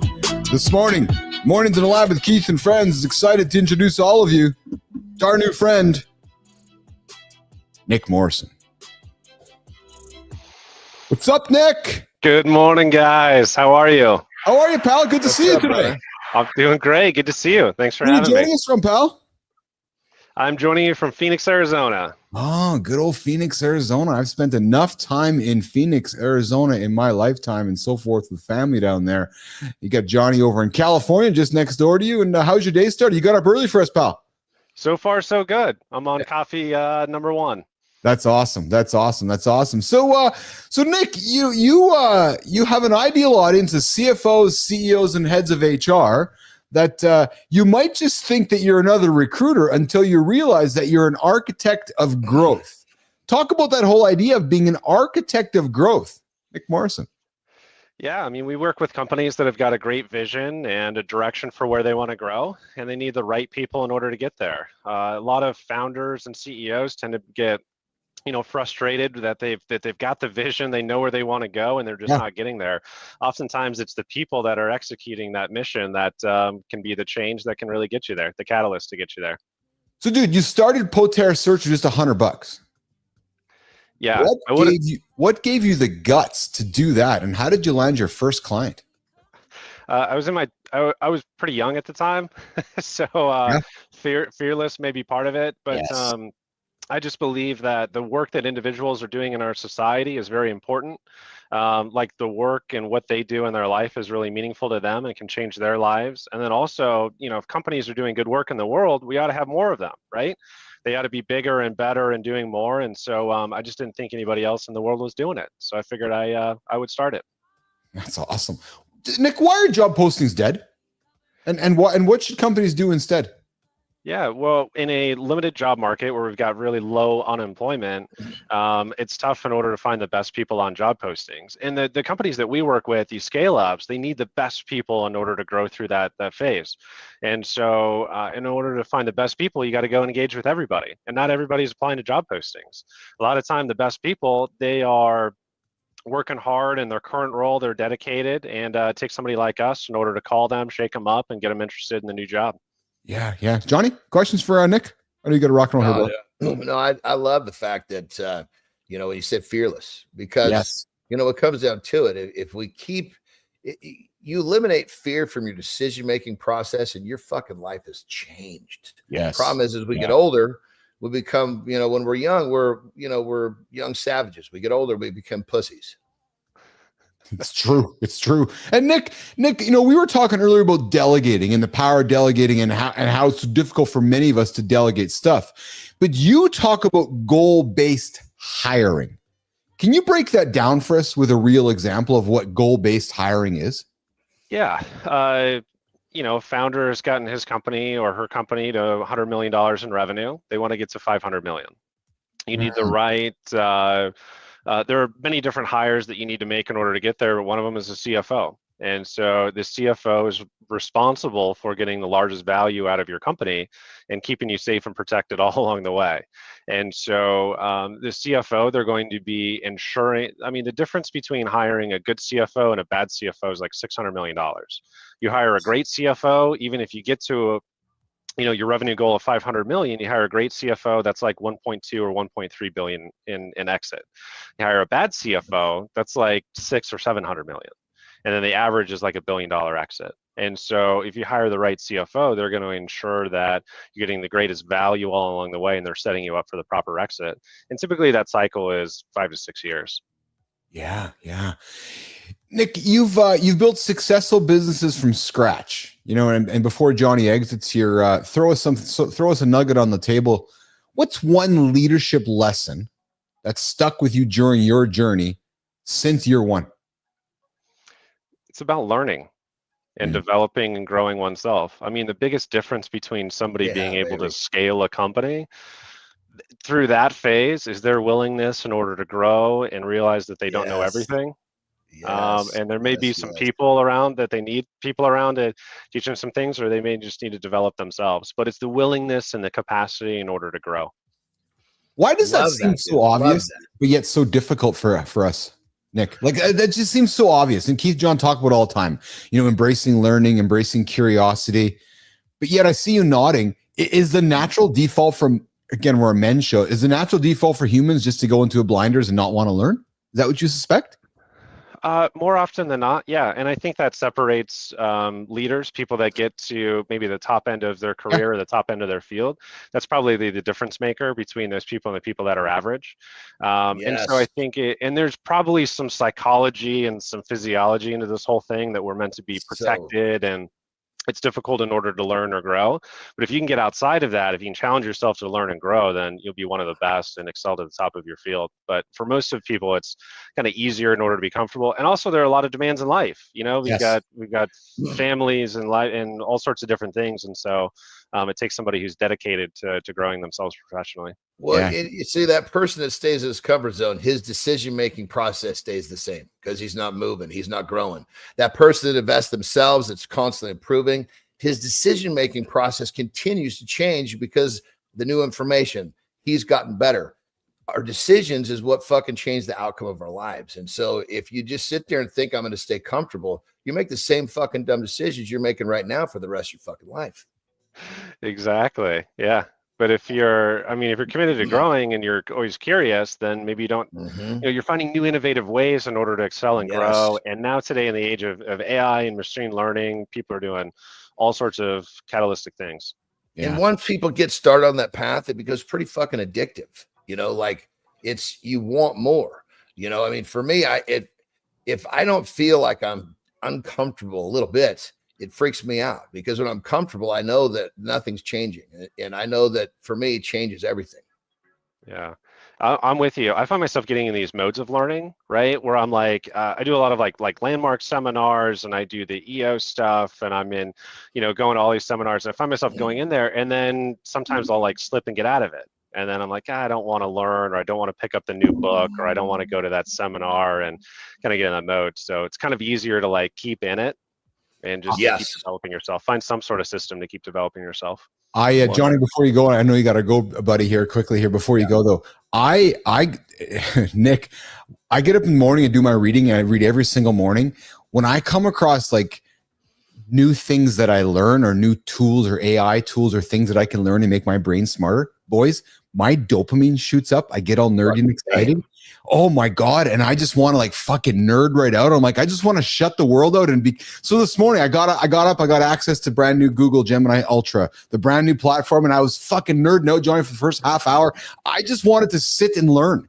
Like I get in these states where my brain is going, yes, learn.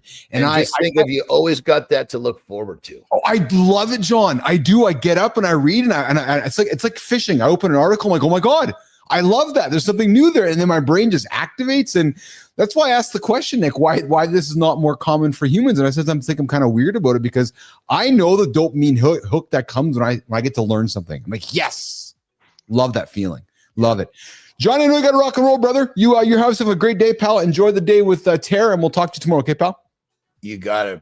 Yeah, brother. I got to say, Nick, it was great talking to you, brother. I love the fact that you're kind of uncovering the cheat code that people just don't fucking realize. It's actually very simple, So I love the fact that you're laying it out for people, and you're doing great things, and you're saying, look, it all comes back to this. So keep kicking ass, brother.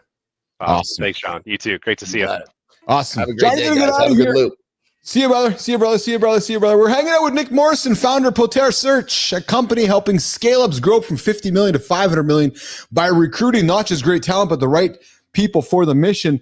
Jimmy, I'm learning something here today as we got our guests stacked back to back to back to back to back. We got Layton Dewitt hanging out in the green and waiting for us. So Nick, we're going to keep rock and rolling here and get to some quick hitters with you on the show here today. Dude, I could probably have you here for the whole hour. I'm certainly enjoying what you are dropping. B-Drive Bernard, I see your comments there. Find pleasure in the pain. Thanks for hanging out with us this morning. And good morning, B-Driven Equipment. I see you there absolutely in the comments. Nick, if a company is struggling to grow, how do you help them realize it might be a talent problem? Well, we're going to look at why they're not growing. Yeah. Is it a revenue issue? Like we can't get new revenue? Is it a retention issue? Like we're not retaining customers? Is it a people issue? Maybe there's the people structure, and then we hire for that. Oftentimes there's somebody that's overseeing the problem. If you're not getting enough revenue, maybe it's the salesperson. You either have the wrong sales leader, or you don't have a sales leader, somebody that's accountable for it.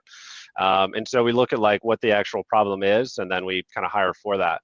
And listen, a lot of times in our world, I'm following the directions of the founder, of the CEO, of the CFO, of the head of HR, and so oftentimes they know what the problem is. They know why they're not growing, and they don't know how to go find the right person or who the right person might be.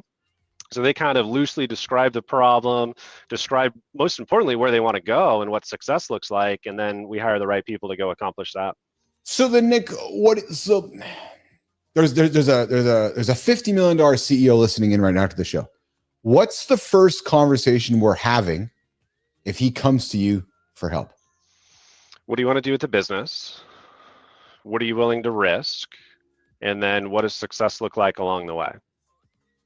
I know it's high level, it's high level, but that's what we start to look at. So what do you really want? And it's like the vision. So what really is the vision for your business? And that's where we start the conversation. How often do guys look at you with that look like this going? every single time I ask that.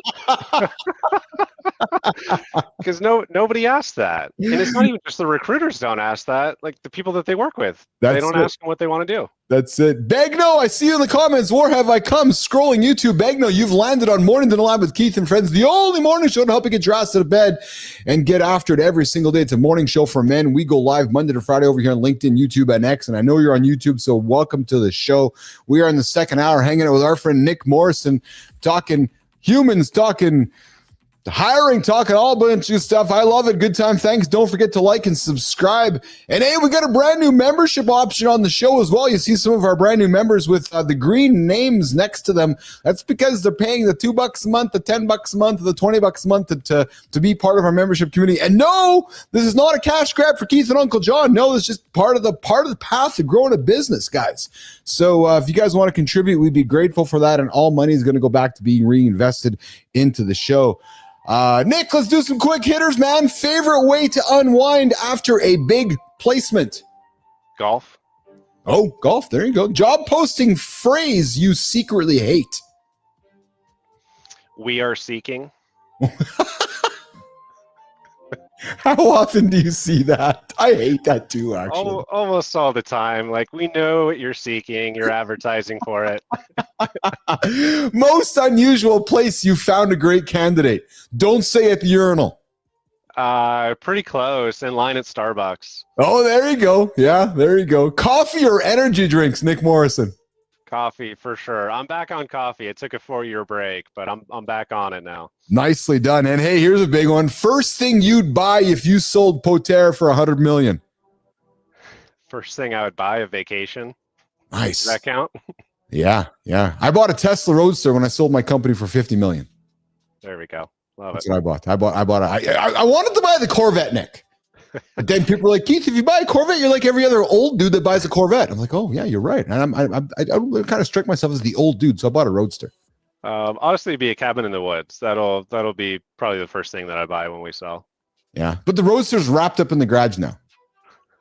Just wrapped up, and I sometimes think to myself, if I would have bought Tesla stock with $250,000 that I bought with the Roadster, we probably wouldn't be having this fucking conversation right now because I'd be sitting on an island that I own somewhere. There you go. Yeah, true story. Nick, if someone wrote a book called The Misunderstood Art of Hiring, what would your chapter 1 be titled? Go and find the best talent. Don't wait for them to find you. That's exactly it. There you go. I like that. Don't go and find the best talent. Do go and find the best talent. Go find the best talent. Yeah, I think there's too many companies that wait for people to show up to them. Put out a job. Put out a lean job, into that, job posting, and the right person will show up, but you can't wait for them to show up. You got to go and find them and bring them to you. Yeah. Oh, hold on, Be Driven. I gotta drop some levity to the conversation because yes, there is some caricature fun happening here on the show. So yes, I do own the Tesla Roadster and being in the garage wrapped up. Yes, Be Driven. The truth of it being wrapped up, but good time is true. Good time is bang on true.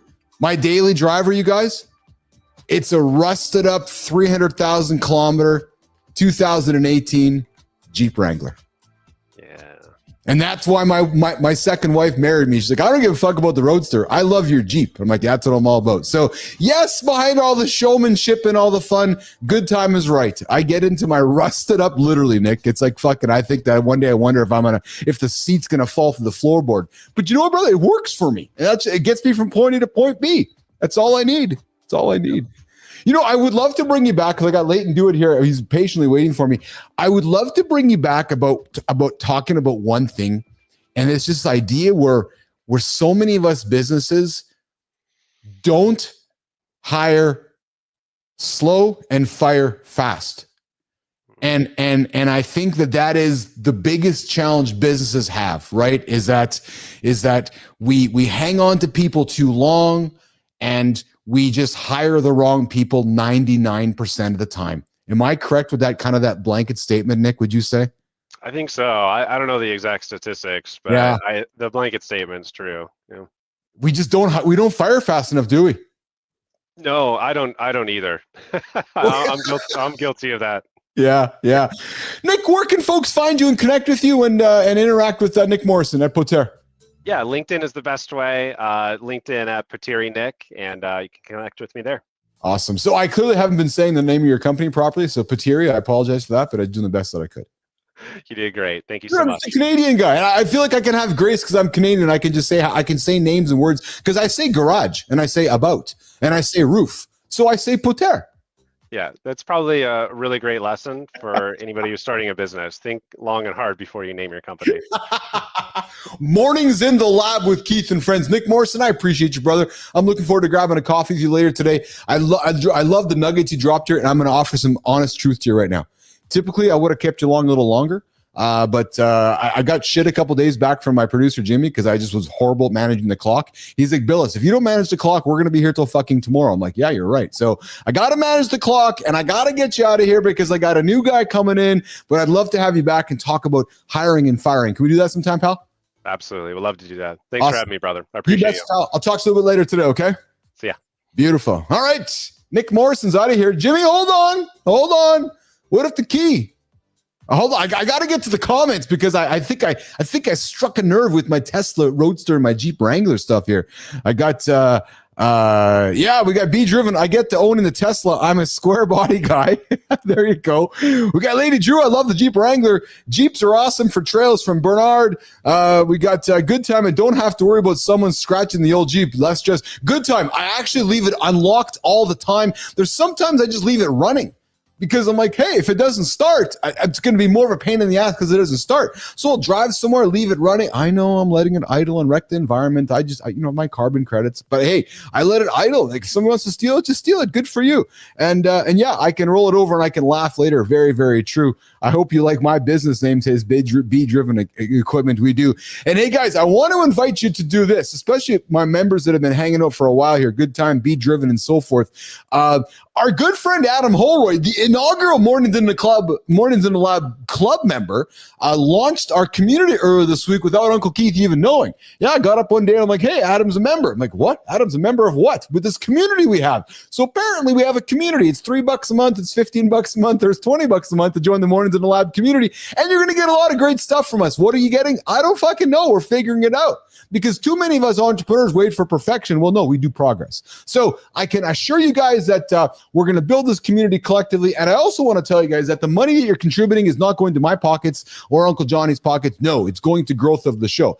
So if you'd like to join the community, we'd be grateful for that. But also know this, no obligation. I love that you guys show up on a daily basis. So whether it's getting the green check mark or not, it doesn't matter to me. You need to know about it because we're just going to keep doing a better job telling you all about the Mornings in the Lab community happening daily over here on Mornings in the Lab with Keith and friends. All right, Jimmy, let's rock and roll over to the next guest, Layton Dewitt, founder of Mindful Escape. Yeah, hold on. I got to do this because I'm really enjoying when I do this part of the show. If my fucking buttons would work. Oh, that means because the button's gone too far. So I think if I do this though, guys, and yeah, there we go. Today's guest is Layton Dewitt, founder of Mindful Escape, patiently waiting for us in the green room, reformed corporate grinder turned subconscious strategist. Jimmy, who writes this shit, man? I'm joking, Melissa. He helps high-achieving founders unlock calm focus in the chaos using a mix of neuroscience, ancient yogic wisdom. Hey, it's Wednesday. I did yoga today. I did my 45 minutes of yoga. I was practicing pigeon, you guys. Oh, yeah, I fucking love pigeon. No, I'm not talking about pigeons. I'm talking about the stretch of the pigeon. Yeah. But Layton's also, he's into visualization work. That's anything but woo-woo. Yeah, I like that. Layton's here to unpack the real reasons we overthink, we overwork, and we overlook that actually matters. Plus, he's launching a brand new 12-week program called The Calm Creator. I'm not calm right now. If your brain feels full, but your soul feels off, you got to talk to the guy we're bringing into the lab. Layton Dewitt. Good morning, brother. Good morning, Keith. How are you, pal? I'm great. I'm enjoying the show. It's awesome. I know you're joining me from the UK today. It is afternoons in the lab in the wonderful United Kingdom today. How's it going, pal? Yeah, all good. Sun is shining. So you don't know this. I know for certain. I'm pretty positive you don't know this, but there's some little dude over from your part of the world over in my country right now opening a parliament. Some guy named King Charles. Yeah, he's over here yesterday, just talking to the government over here and talking about our sovereign nation, because all my American friends want the great country I live in, Canada here. So King Charles flew on over here and doing his thing here. So I just thought I'd tell you about that here today. Thanks for sharing. I don't think King Charles knows you're here with me today, though. I'm sure he doesn't. You literally went from fast life in London to monk life in silence. Layton, talk about that, brother. We celebrated you on the Community Corner Creator Spotlight a couple weeks back. But talk about fast life in London to monk life in silence. Yeah. 13 years in the corporate world. Yeah. It was good. I was enjoying it. I was doing all the things that society told me I should. And then I just got to a point and I thought, I've ticked all the boxes that I thought I was supposed to. There must be more to life. So I quit. I got rid of everything, took a one-way ticket and started traveling the world. Ended up in India, Thailand, Vietnam, Bali, Sri Lanka. And I just took a totally different path. I was very stuck in this whole materialistic, practical world. And then I was seeking something different, and I found yoga, meditation, and found this like peace. That's unbelievable. And I say that because a lot of folks want to do what you did, but yet you had the courage to do it. I got to ask, man, like, was it a drunk moment? Was it a hangover moment? Was it and I'm being very serious now, even within the humor, like, what's the moment behind the moment? But then the one even before that, where you're like, you know what? I'm fucking doing this. Like, I'm going to go talk to my boss and resign. Like, was it a number of days that were just bad days? Was it just a moment? Was it a series of moments? I really want you to take me there, which was when you walked away from all that money, the corporate grind, and you went into Layton do it mode. Yeah, it's a great question, because I don't think there was one specific moment. And I guess if you think about the things piling up on top of each other, there was probably one thing that bothered me. There was another thing that was winding me up. There's another thing that I was finding frustrating, and it just builds up over time. And when I think back, it was probably 3 years before I actually left that I wanted to leave. But it was just, I was so stuck in that world. And it's terrifying, right? Because you've built your identity around this lifestyle you've created, the job, the relationship, where you're living, where you're from, who you're friends with, where you go on the weekends. That's your identity. So to leave that is terrifying. And it was the scariest thing I've ever done. But yeah, when it builds up so much that the pain of staying is worse than the pain of change, then you've just got to do it and just take the leap. I paused because I wanted to hang that sound clip on there, because that's inspiration in a nutshell right there. Because what you talked about is a 36-month decision of every single day beating your brain, looking in your own mirror. Because little did you know, on that month 1, that month 37, you wouldn't be employed, and your whole life would be turned upside down.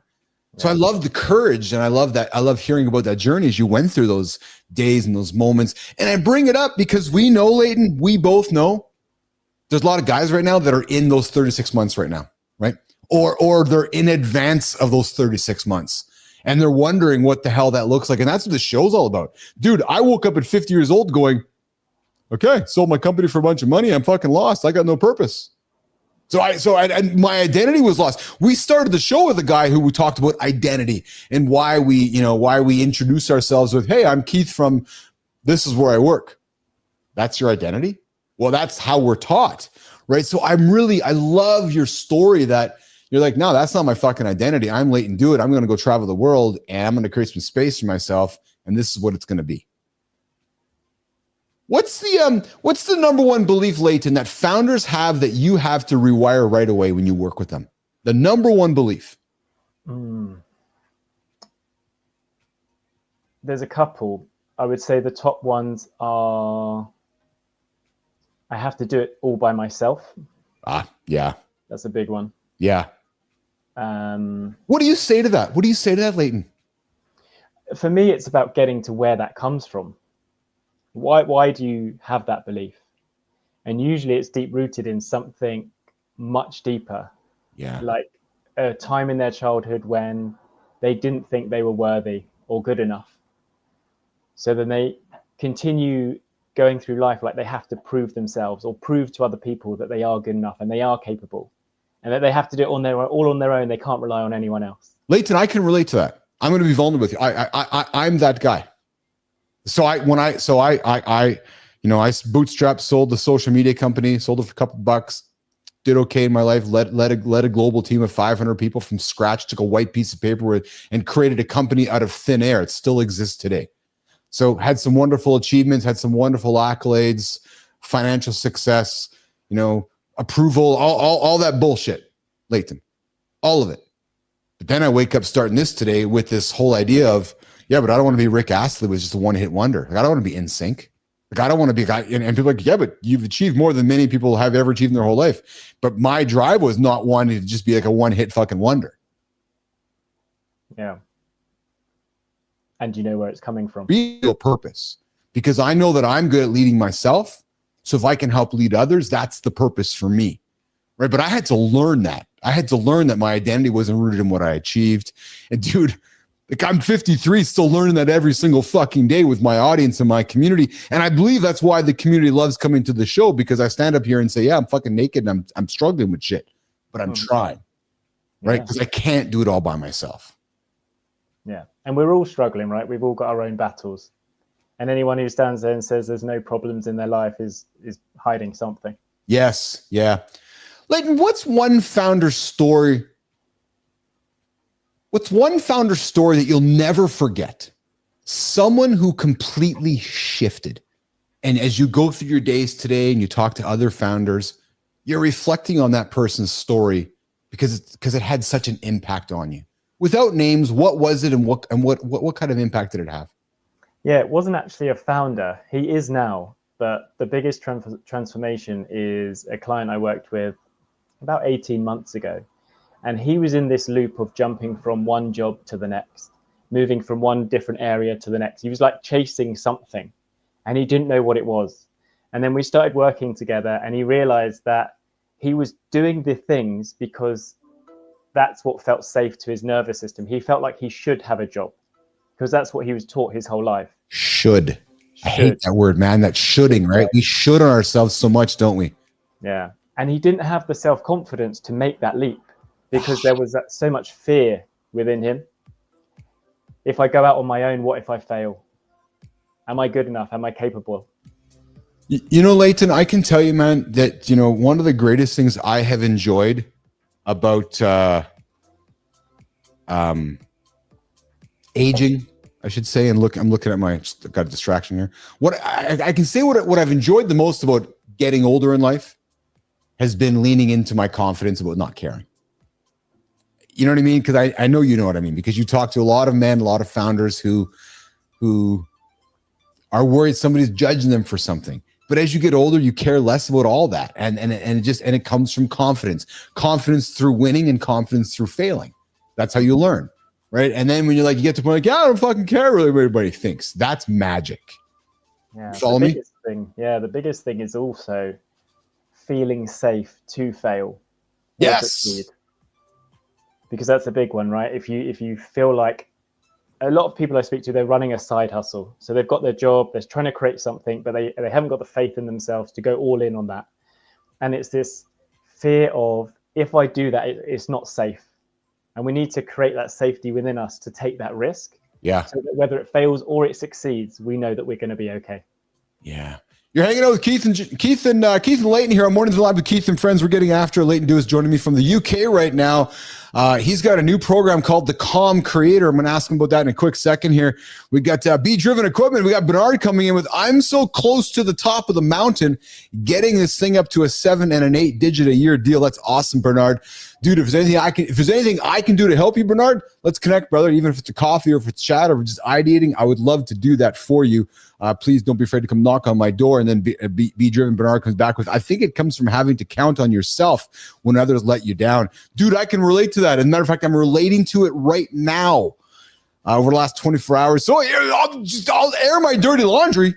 Yeah, so I got to make thumbnails for my show. Well, the guy who makes my employee who makes thumbnails, Bernard, ghosted me. So when it comes from having to count on yourself when others let you down, I relate to that because guess what Uncle Keith's doing today? Yeah, he's making thumbnails. So I can relate to that statement very much so. Layton, you've got a new program, the Calm Creator. Who is it for and what makes it different? I've designed it for the frustrated founder who can't switch off. They always feel like they have to be on. In the evenings, at the weekends, they're losing their time with the things that matter most, their family, their friends, doing the things they enjoy. And it's different because it's not about surface level stuff. It's not about the productivity hack. It's not about the systems and the process. It's about the deeper layers, the subconscious patterns, the internal limiting beliefs. And it's reprogramming that, understanding where we're coming from and evolving into this new version of themselves that they want to be and who they want to be and how they want to show up. That's tough. That's extremely tough because I know I often talk about it. We talk about it on the show often. Is there a such thing as work-life balance? And the reality is there isn't. When you're building a business, it's managing levers and waves, and some things are giving and taking along the way. I love the fact that you have this, the creator Calm to help men. The Calm Creator, which is helping them maybe learn that balance, if we can call it that, right? Yeah, I mean, the truth is when you run your own business, life and business merge into one. 100%. Showing up as your most authentic self and not allowing one to run into the other. Yes. Yeah. Well, and my good friend Matthew Roof comes in and says the exact same thing here. Love the uncommon courage to step away from what others expect and to step into yourself, which is exactly it. All right. We are here with Layton Dewitt. We celebrated Layton recently on our community corner, and how it works is we invite the folk we celebrate so that we can celebrate somebody in their orbit. Coming up, we got the creator spotlight. Going to hand the light over to Layton so we can shine it on somebody in the community corner here on Mornings and Alive with Keith and Friends. But before we do that, we got a rapid fire. We got a bunch of great things to throw at Layton. I see you. Good time. Yeah, I'll be using AI, brother. Damn right, I'll be using AI today to make my thumbnails. All right, Layton, here we go, pal. Ready? Let's do it. Coffee or guided breath work to start your day? Guided breath work. Biggest culture shock from monk life? Cold showers and lots of cockroaches. Jimmy, I think that deserves a follow-up entire segment around. I don't know if I want to know more, actually. Most overused word in the self-help space. Cold showers and cockroaches. Next. Most overused word in the self-help space, brother. Productivity. Oh, dude, you fucking drop them today. Weirdest place you've ever meditated. I got to lean in for this one. Oh.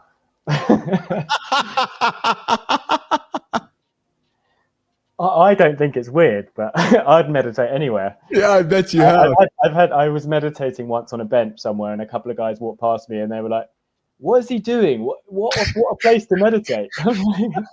Why not? Why not? Exactly. Layton, what's one mindset shift you wish everyone made today? Oh, it's actually quite a big one, but to know that your outer reality is just a reflection of your inner world. Oh, yeah. That's really good, brother. I like that. And then what's one piece of advice you'd give the version of yourself who thought more effort was the only path to success? Hustle doesn't equal success. No, it doesn't, does it? That's a loaded comment. A lot of people get confused by that comment in my experience. So, all right. You can build what looks like the perfect life and still feel like a stranger inside of it. The title checks out, the salary's solid, but somewhere between the meetings, the milestones, and the success, you start asking quieter questions. You start saying, is this really it? You start saying, what if I don't want to keep doing this? You start saying, who am I beyond the business card? That moment is about identity. You guys know what I'm talking about. And if you don't answer it, it won't go away. It'll just get louder. Well, the creator that Layton Dewitt put on the table for us to celebrate today turned that whisper into a calling. He walked away from a senior, secure finance career and made a quiet promise to help others stop drifting and start designing a life they wouldn't want to retire from. He spent 25 years at companies like Microsoft, HP, PwC, and he trained at Henley Business School, and he's helped high-performing professionals reconnect with who they are and what truly matters.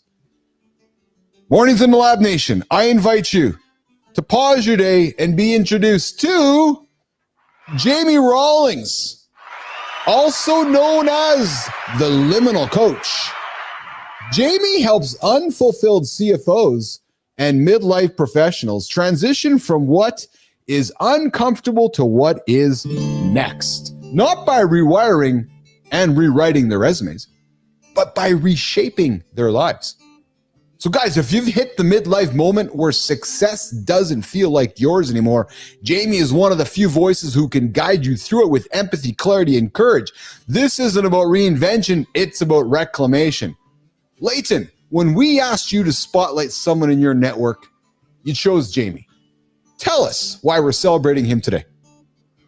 So part of the work I do is creating personalized visualizations, which help people rewire their subconscious mind. And Jamie actually buys these from me for his clients. Wow. He doesn't charge them for them. He gets them for them. And to me, that just shows a commitment to the change that he wants to bring in his clients by supporting them in a way that he's outsourcing tools to help them get the best results. Dude, that's awesome. Buys it for his clients. I love it. Jamie, I love what you stand for, man. Layton clearly has put together an awesome nominee on the table here today, and here's how it works. Jamie, would love to have you on the show. Would love to have you on the show just like we have Layton here today, because I suspect, Layton, I suspect you suspect as well, there's probably somebody in Jamie's orbit who Jamie would like to celebrate just like you're celebrating Jamie. And here's how it works. We'd love for you to pay it forward. So Jamie, on behalf of Layton Dewitt and myself and the entire team at Mornings in the Lab with Keith and Friends, we'd love to invite you to the community corner on Mornings in the Lab, and we'd love to hand you the light that Layton has autographed so that you can celebrate somebody in your orbit and we can continue passing forward this positive energy of the creator spotlight on Mornings in the Lab with Keith and Friends. Layton, that's awesome, man. I appreciate you, brother. Thank you. Thanks for having me, man. Where can folks find you, connect with you, buy your stuff, work with you, engage with you? Layton Dewitt, the stage is yours, brother. Yeah, I'm all over LinkedIn, Layton, Dewitt. All my information's there. You can reach out. My DMs are always open. Awesome. Lady Drew, good time. You guys know how to find him. Matthew Roof, I invite you guys to go connect with Layton Dewitt over on LinkedIn. And Lady Layton. Layton, thanks for coming in, brother. We surprised you a couple weeks back. I hope you enjoyed your time with me as much as I enjoyed my time with you. And as you heard me say earlier, I'm just doing my job to keep myself to time because I could talk with you probably for an hour here, pal. Amazing. Thank you so much. Awesome. All right.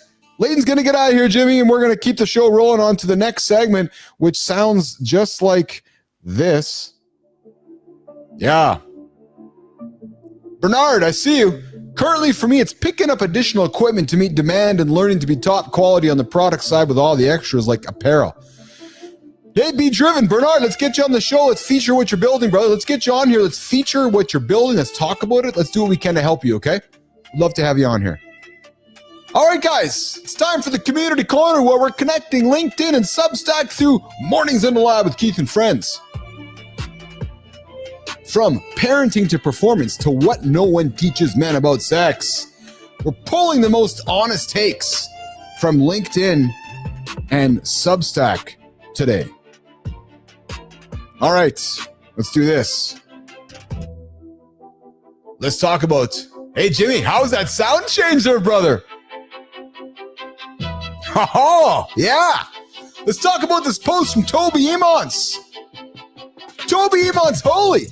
who helps ambitious dads reclaim time, restore energy, and feel proud again. Toby dropped the truth bomb. Your kids aren't your excuse. No, baby, they're your reason. Yeah, they are your fucking reason. Let that one breathe for a second. Toby says too many dads use their kids as the reason to stop taking care of themselves. Oh, I got to take care of my kids. No, get your ass out of bed early. Get your ass out of bed early. Let your kids sleep. Get to the fucking gym. You always got time. Whether it's moving more, eating better, or just showing up with energy, we owe it to our kids to be active in their memories, not sidelined. No perfect conditions, no excuses, just a reminder, gentlemen, of why you started. So guys, what small shift you made for your kids that actually helped you get your fire back? I'd love to hear it in the comments. What's one thing you did? Maybe you got up earlier. Maybe you're like, yeah, I'm going to get up and get after it so my kids can sleep in so I can spend some time with my kids today. Yeah, our kids watch what we do, not what we say. You know what Johnny talks about. All right, let's keep going, Jimmy. Let's keep it going, brother. Number 2, when's the last time you almost failed on purpose? When's the last time you almost failed on purpose? Well, I know who did. Michael Easter put something out there that more men need to hear. If you haven't done something with a 50% chance of failure, you're not growing. You're simply maintaining. That's the idea behind Misogi. One audacious challenge a year, no audience, no reps, just pressure. But guys, you got 2 rules. You got to make it really hard and you don't die. Nothing's going to make you die, guys. Hard work is hard. It's not about being extreme. It's about remembering what you've been capable of when comfort gets stripped away.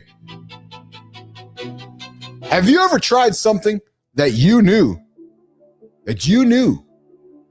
had a big chance of failure? Would you do it again?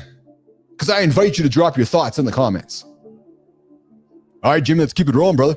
Number 3, the quiet hurt of being a reliable man. Rebecca Shocker wrote about something most men don't talk about, feeling unappreciated in their own homes.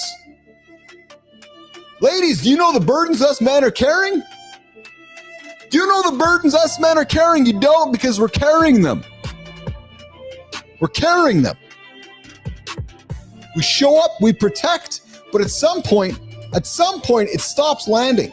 There's less warmth, there's less gratitude, and even though you're doing everything right, you start to feel invisible. I know who you are, man. That's a brutal place to be, and it's more common than most of us will admit. But she didn't leave it out there. She talked about setting boundaries, asking for what you need, and not assuming your sounds will be understood. So guys, it's uncomfortable, but resentment doesn't fix anything either. So let's talk about it. Have you ever felt that disconnect? When you look in the mirror, was there something that you did that contributed to that disconnect? Or did they simply just stop appreciating you? The burden that you're carrying, man. Talk about it. I invite you to talk about it. All right, number 1 on the Substack side of things, we're moving our journey over to Substack. Are you feeling off because it might be magnesium? What? Not mindset. Over at Substack, we got Jack Levitis. Says if you're tired, foggy, stressed, or not just feeling sharp, it might be your burnout. You might just be low on magnesium. Turns out over 50% of people are. And it affects everything from sleep and focus to cravings and mood. Jimmy, the best part? You don't need overpriced supplements or another complicated stack. Jack breaks down how to fix it with simple, proven habits and calls out a few common traps along the way. So I invite you to check out his article on Substack. Are you magnesium deficient? On his newsletter, Biohack with Jack. All right. Oh, here's another one, Jimmy. What men never got taught about sex. Richard D'Ambrosio said what most men have felt but have never heard out loud. Male desire isn't just about testosterone or impulse. It's wired deep into how we're taught to see ourselves. And most of that teaching comes from silence, shame, and assumptions. And from really bad pornography. Richard breaks down the silence. But more importantly, he shows how bad information or no information leaves men stuck and confused, sometimes even reckless. This piece doesn't point fingers. It just makes one thing clear. If you've ever felt like something didn't add up about sex, desire, or how you're supposed to feel, you're not alone. So let's throw it out there, nation. What's something you wish someone had told you earlier about sex? No judgment, just real talk. All right. Last but not least, turns out you don't need night vision goggles. No, this one's for the preppers out there, the ones who've got backup generators, water fillers, and a tactical plan for every possible scenario. I got respect for that one. But Robert Shea over at Prepper's Journal just dropped something that might surprise even the most dialed-in preppers. He shared insights from a former CIA agent who says most people are prepping the wrong way. Brophy, just pull out, brother, just pull out. Not because prepping is bad, but because most folks think it's about gear. It's not. It's about mindset. According to this guy who thinks when things go really wrong, it's the gear that helps, but the people who make it through are the ones who stay calm, think clearly, and adapt fast. Guys, you don't need to memorize every survival manual or have a bunker in the woods. You need to know how to make decisions under pressure. Do we have preppers in the audience? Would love to know. Come say hi. And let us know if you agree or call bullshit on this perspective. Guys, if you think any one of these stories made you think or roll your eyes, hit the comments and share your take. If you know about a story that deserves the spotlight, come follow us. Connect with me on LinkedIn or on Substack. Share it with us. Tag me. And hey, if you want your post featured in this segment, I also invite you to tag us and we'll get after it. Every day, 8 o'clock Eastern Time on Mornings in the Lab with Keith and Friends. All right, Jimmy, there we go. The official 2-hour show is working towards a wrap-up. I got B-Drive coming in with, I would love to, would be my first interview of this sort I've done. I would say a week or two out would be the best timing for my schedule. That's awesome, B-Drive. So, Bernard, let's find a way to connect, brother. Bernard, come connect with me on LinkedIn. If we can do that, that'd be awesome. And let's get connected over there. We'll get you a calendar link and we can get you onto the show here in the coming weeks, which works best for you. And here's the thing, Bernard, you know I'm not going anywhere, brother. You know I'm not going anywhere. So whether it's 1 week, 2 weeks, 3 weeks, a month, a year from now, I got a space in the spot. I got a space in the lab for you, pal. I got a space right here for you. So don't be afraid to drop a note when you're ready and we'll make room for you. You too, good time. Came across your show. That started my change for my kid. Yes. Good Time is not a troll.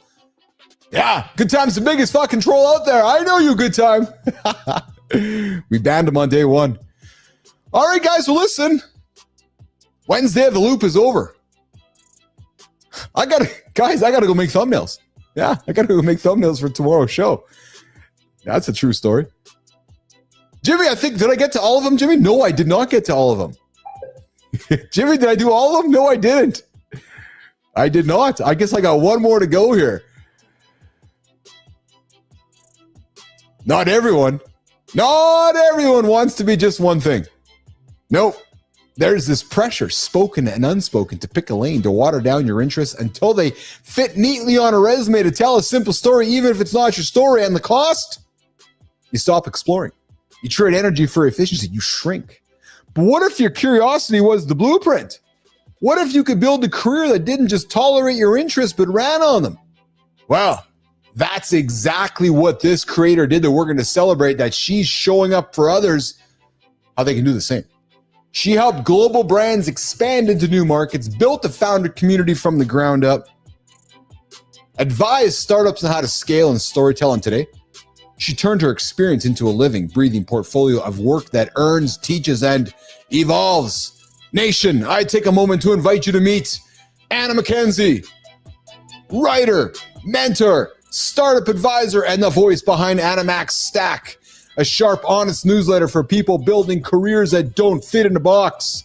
Her work isn't about quitting jobs, baby. It's about reclaiming direction.